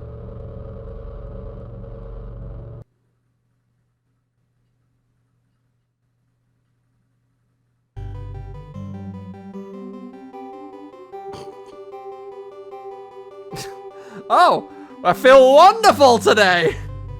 This is the look that we're going with. Are quite honestly expressionless. Feel wonderful today, can't wait for my first day at school. Hey, hurry up. Yes, Mom.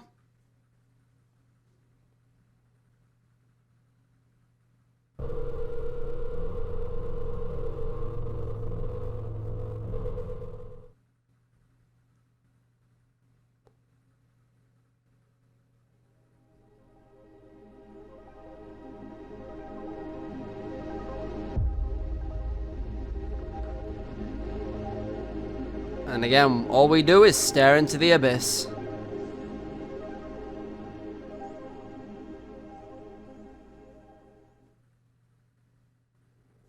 Well, that's ending 3. The next one that I want to do is the one that I intended to do. Right, so the one that I wanted to do last time and ended up spam clicking through it because I'm stupid. I need to do this one. So here, when you examine the laptop, you have to say you'll end up returning to that subject anyway, and this apparently triggers a second death state. That's just what the guide I'm reading calls them. I did read through this on the first go through, so if you're wondering what is said here. Okay, now I just need to find some fireflies.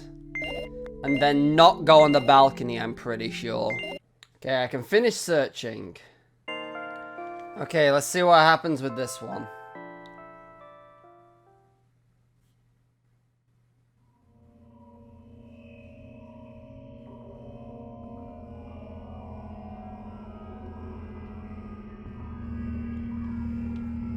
I wake up and immediately almost lose consciousness from horror. A thin metal stairway snakes around a giant column, disappearing into the darkness. I press myself into the cold wall and pray that I freeze into it. This feeling, I know I've spent a couple of hours or days here. I don't know how high the column is. I don't know whether I'm going up or down.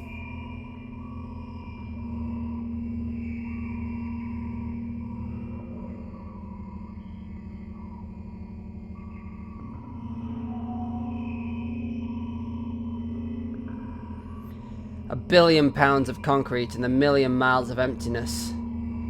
It's impossible to stay sane when you're near cosmic numbers like that. Looking at them, touching them. Even thinking of them makes me feel unimaginable horror. It was just a matter of time before my short term here will end. My mind will melt and my body will turn to dust. The wall's coarse surface scratches my face. The steps under my feet hum from the wind, eager to escape the concrete's clutches and dive into the abyss along with me. But I'll stay here. I'll stay here without going anywhere. I won't even open my mouth. My every word will be swallowed up by the abyss. I won't take a single step. Why would I? To find out where the stairway abruptly ends? It's all meaningless.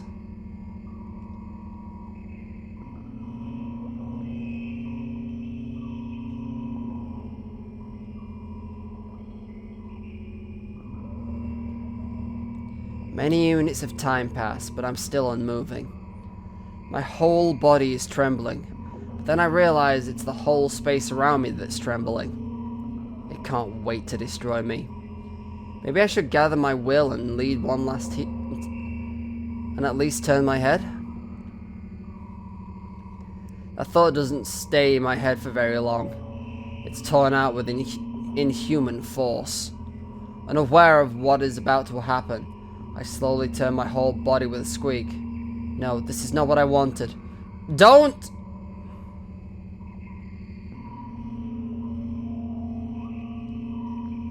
Among the silence sits a lonely colossus, unmoving. Until the music stops, the bridge across the dark abyss cannot be seen.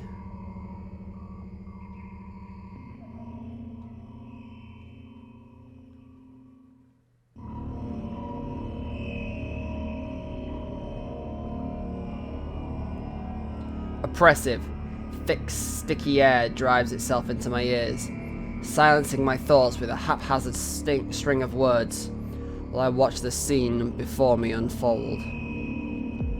Hundreds of giant concrete structures, just like mine, spread in tidy rows, endlessly in all directions.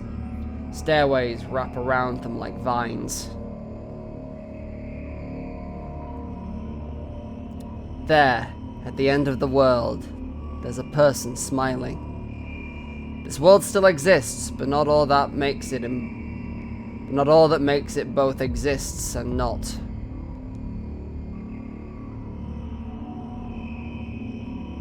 I try to erect a mind block, but to no avail. My brain is already at the mercy of the super creature. A moment passes and I realize that my body doesn't belong to me either anymore. My legs start moving on their own. The only thing I can do is choose the direction. Up, down, or... The crowd notices blood on... What was that? Wozek? I'm gonna go with Wozek. The crowd notices blood on Wozek's hands. He runs away. Mendel appears. He has nothing human about him, apart from his excessive grace and hidden elegance. He walks out to the center of the stage. First act begins. Foreign thoughts become even more incoherent. There's less and less space for my own. Do you feel the connection to your body? Do you feel the connection to your body clearly? Or does it still cause confusion and fear? If you've been living through that fear a lot recently, how did it manifest exactly? Answer honestly. Don't hide anything.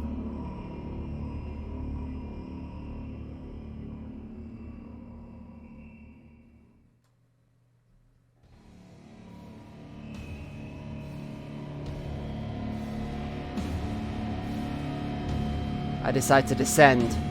Descend! You can have a sneaking suspicion that something is wrong because your path has changed. Maybe you started talking in a wrong direction. Maybe you started talking in a wrong way, or made some sort of mistake. If so, start getting used to your new life. Try creating imagery that would instill the feeling that everything is as it should be, and, with time, it will create a new order inside you. Dude, this music?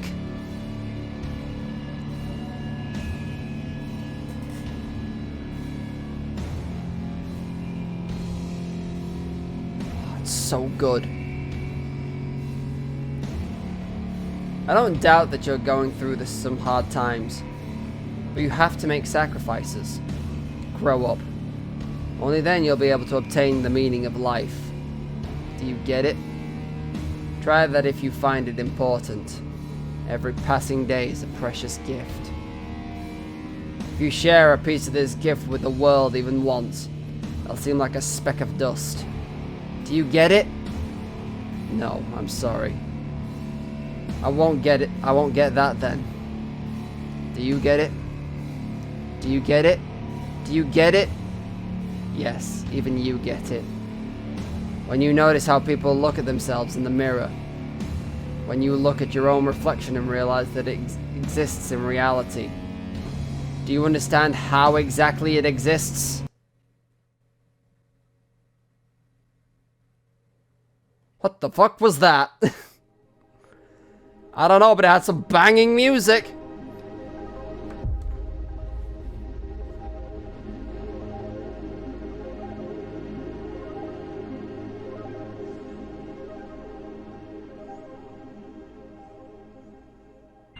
Okay, for the final one, from what I'm reading you need to do, you'll end up returning to that subject anyway.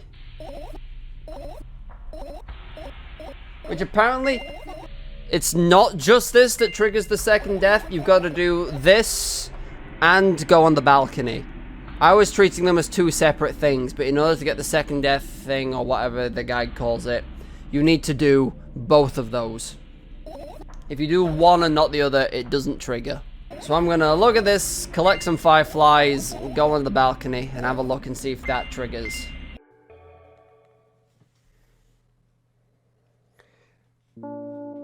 Suddenly there's just a face in the window, and I don't like how sometimes when I click on it, it just changes. But just the face in the window is definitely something. Okay, there's no way someone cares about you that much. And this should trigger what is the second death scene, or whatever the hell the game calls it. I feel like I pressed A and it snapped up to the ceiling because I was trying to skip over it too. And it ruffles my hair. I still haven't come up with a code word. Ah, here we go. She was on about needing a code word to talk about the thing later. You were the one to remember your promise. You don't need a code word anymore. I don't like it when this happens. I want to remember certain things only when I want to. Nonetheless, you've made that promise. And I'll keep it. But you need to keep in mind that from this moment on, every word will bring me pain. I bend down and imagine falling into the abyss. I have exactly 2 minutes before I meet my end.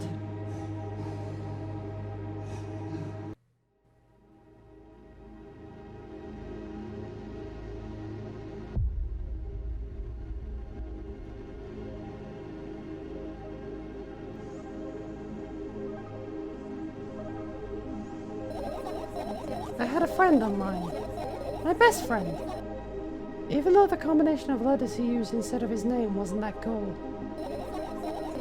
Well, the combination of pixels he had instead of his photo were also boring and unattractive. This is so strange and wrong, breaking the rules of being online. Why was he doing that? Maybe his code was a few lines short? I don't quite get what you mean. I could tell you about those rules. You can't find them anywhere, but I'm smart, so I figured them out myself.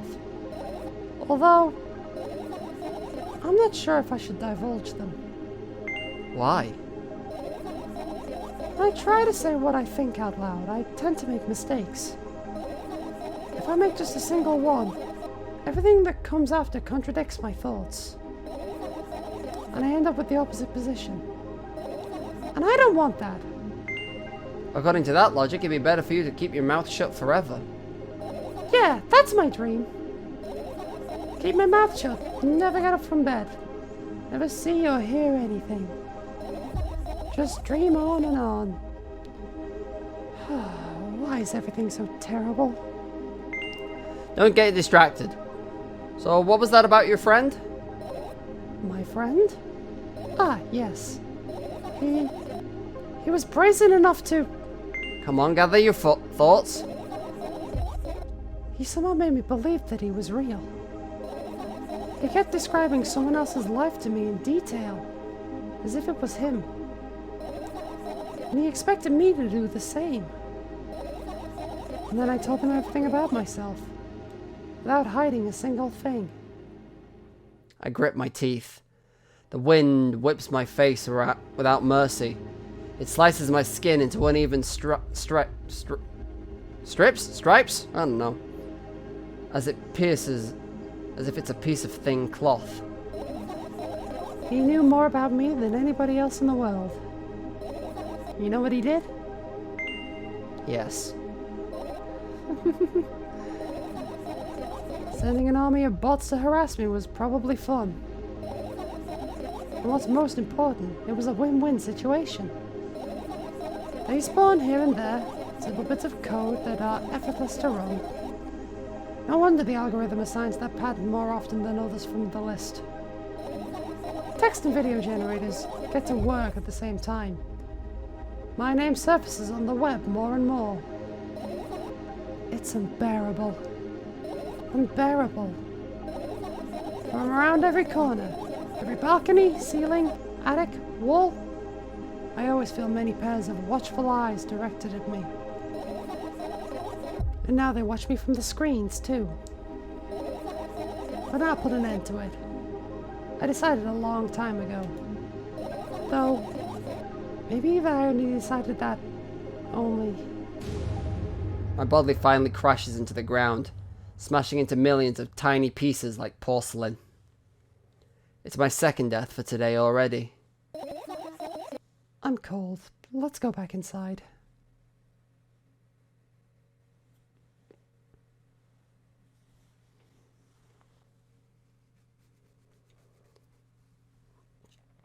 And apparently from here on out it's the same, so I just need to go to when I tell her a story.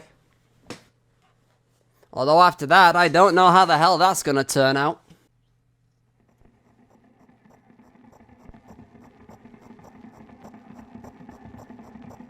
I don't like the old ass computer green. All the sound of rampant chewing in my ears. I don't know what that is. I wake up lying on the cold floor in the center of a cramped room. I look around without standing up. There's no furniture, Just naked walls and a single door. I can hear muffled sounds coming from the other side of it. Scary sounds.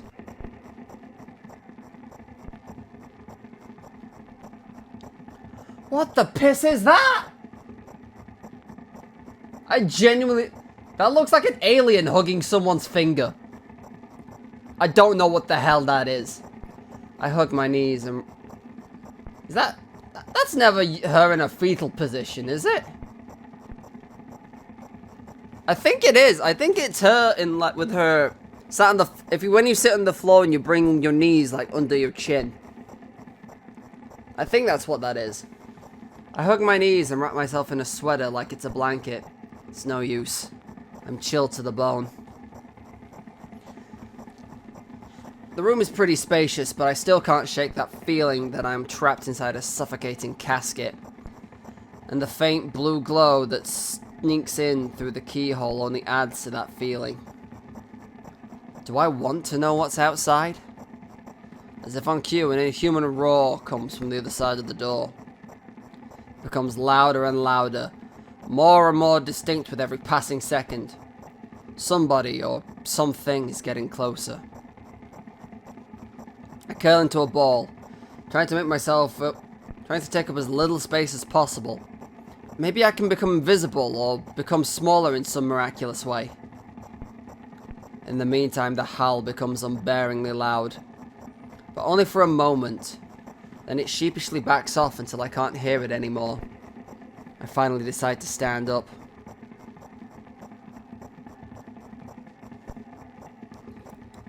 After I do that, I hear another strange sound. It's coming from right above me now. The ceiling moves upward, squeaking. Small debris is falling on my head. I squint a little, then raise my hand, trying to touch the ceiling, but it suddenly starts to rise quicker and instantly disappears into the darkness. I'm not in a casket anymore. Well, it wasn't exactly a casket now. It was a well in the form of a casket. The room becomes darker and colder. I'll have to do something at this point.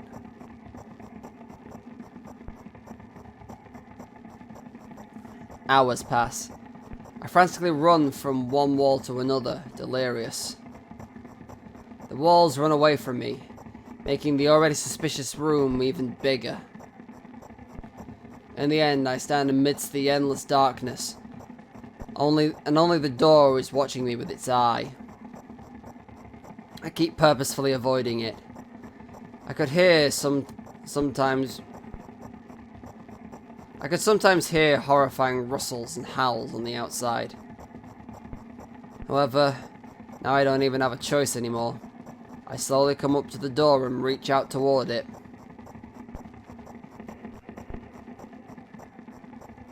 As expected, the door also moves away from me.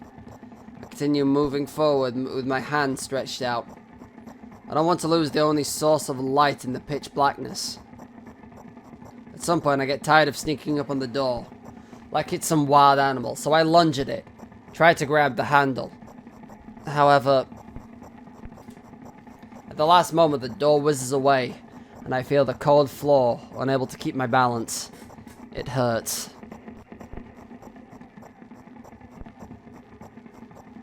Stupid door. Stupid, nasty, cursed door. I hate you. I hate you! I scream at the top of my lungs. I finally let out all the despair that I'd bottled up. I slowly realize how horrible the situation I ended up in is. No, no, no, no, no! I don't stop screaming for a moment, because I'm scared to end up in complete silence. If the reality around me disappears, my twisted imagination will take over. And the realest thing I have right now is my voice. Hey, I can hear you! A voice coming from the other side of the door. I'm here! Come closer! I scream thrice as hard as before. I scream until my throat hurts, until my ears start buzzing.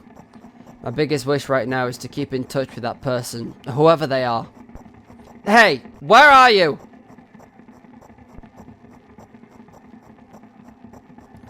I rush toward the door, stumbling on the way. I keep running for a minute, for 10 minutes, but the door isn't even an inch closer. At the same time, the distance between us hasn't grown either, which means I match it in speed. I just need to make one final push. I gather the last bit of strength I have and push my legs off the ground. The jump feels like an eternity. I stretch out my hand, almost touching the scratchy wood.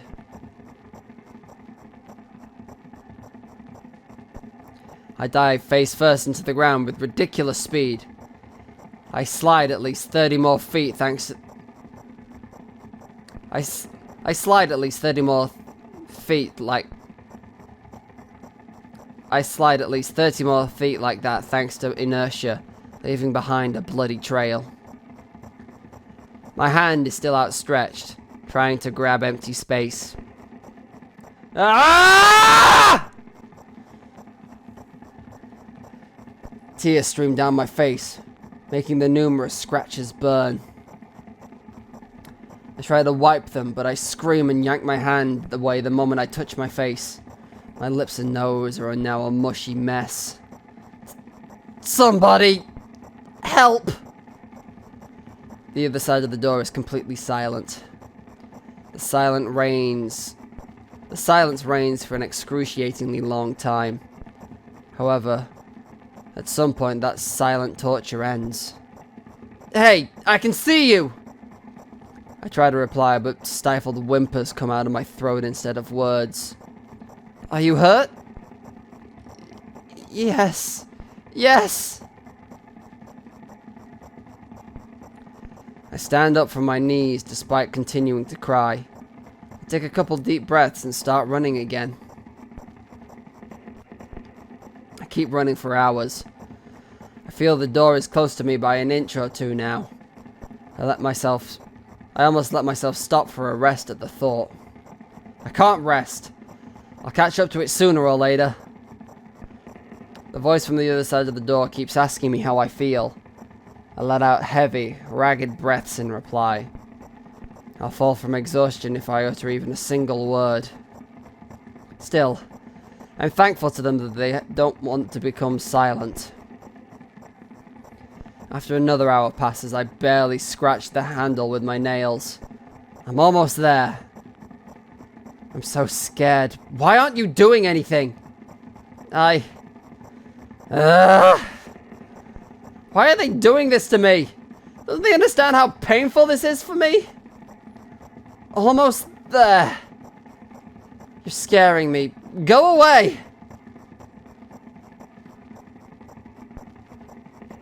Rage fills my brain. I ignore the pain in my bones and channel all the strength into one final jump. No! Go away!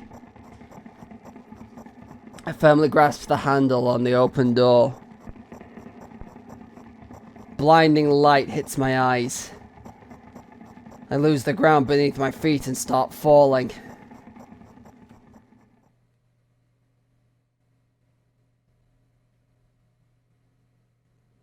I'm lying face down in grass. I smell water, earth, and the dampness of the night. And grass, of course. The wind tickles the back of my head. It howls and jumps around restlessly. Lying down like this is unpleasant and rude when nature is so alive around me with sounds and, I'm pretty sure, colours too. I stand up, full of anticipation.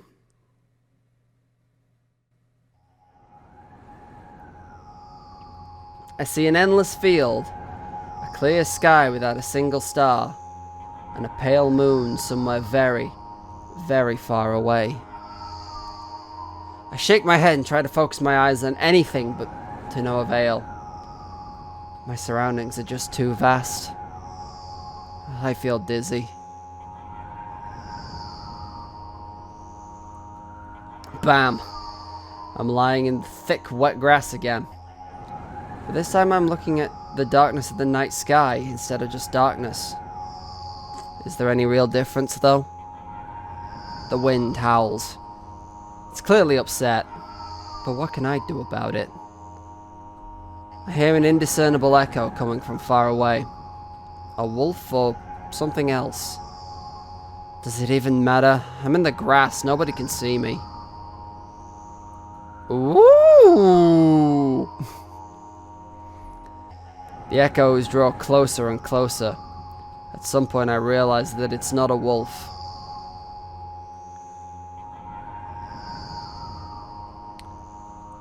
I jump up and start turning my head in panic. Where is that sound coming from? I haven't said that out loud, but I got an instant reply. Hey, I can hear you. My voice runs across the field, mixing with the rustle of the grass and the howls of the wind.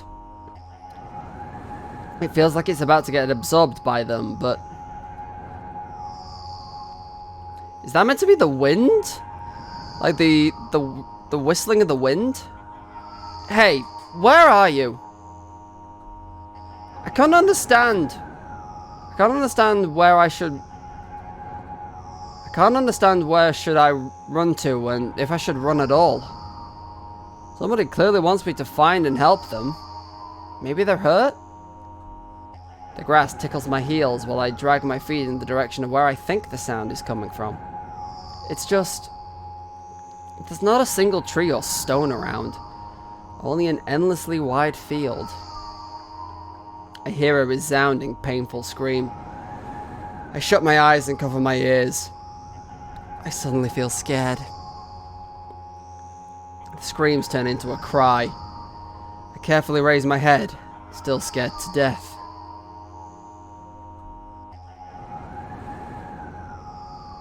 Somewhere very far away, among the thick grass, I spot a silhouette. Just a small black spot, but... Hey, I can see you! The silhouette doesn't move. From the sound, it is definitely coming from its direction. No, it's not a scream. More like a whimper or a wheeze. Are you hurt? No reaction again. Just muffled sounds. Maybe it's the wind going mad. And maybe the black spot is just a stone or a tree.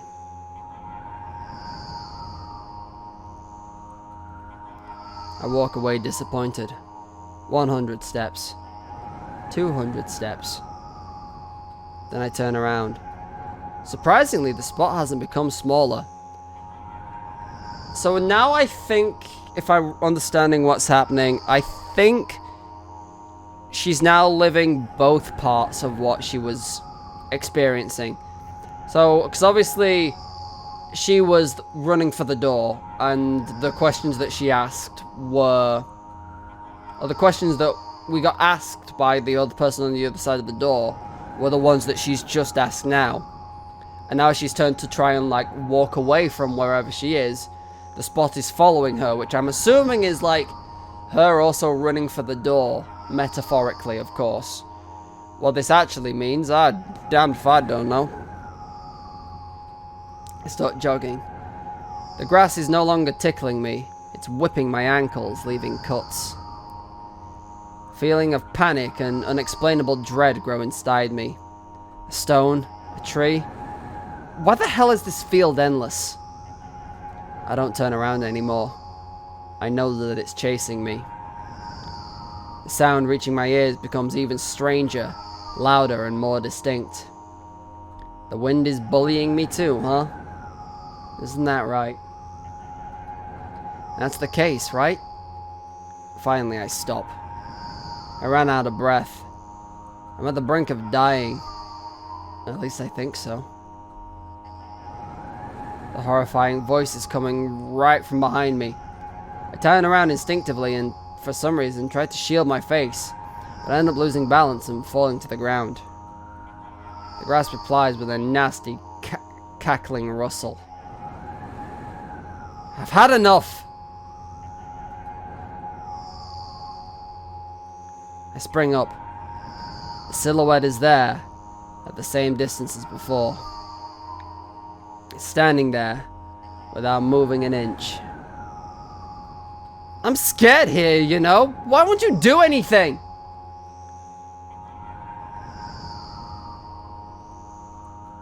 The silhouette trembles and then starts slowly gliding toward me, followed by new sounds, wheezes, moans. Fear shackles me. I can only stand and watch the approaching black spot. My lips are parched. I speak in a voice I don't recognize. You're scaring me! Go away!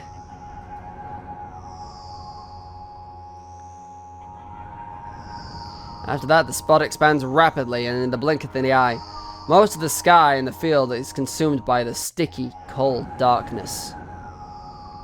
Paralysis finally lets my body go, and I immediately sprint away.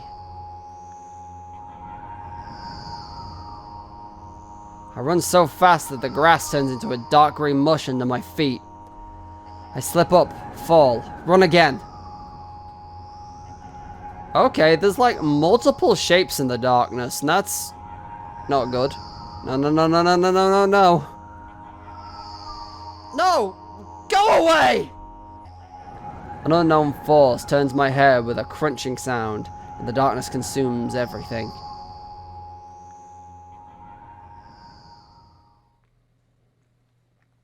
I wake up on the cold floor, in the center of a cramped room.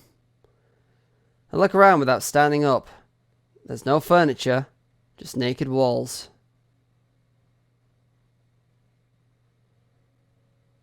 A cycle that she couldn't escape from.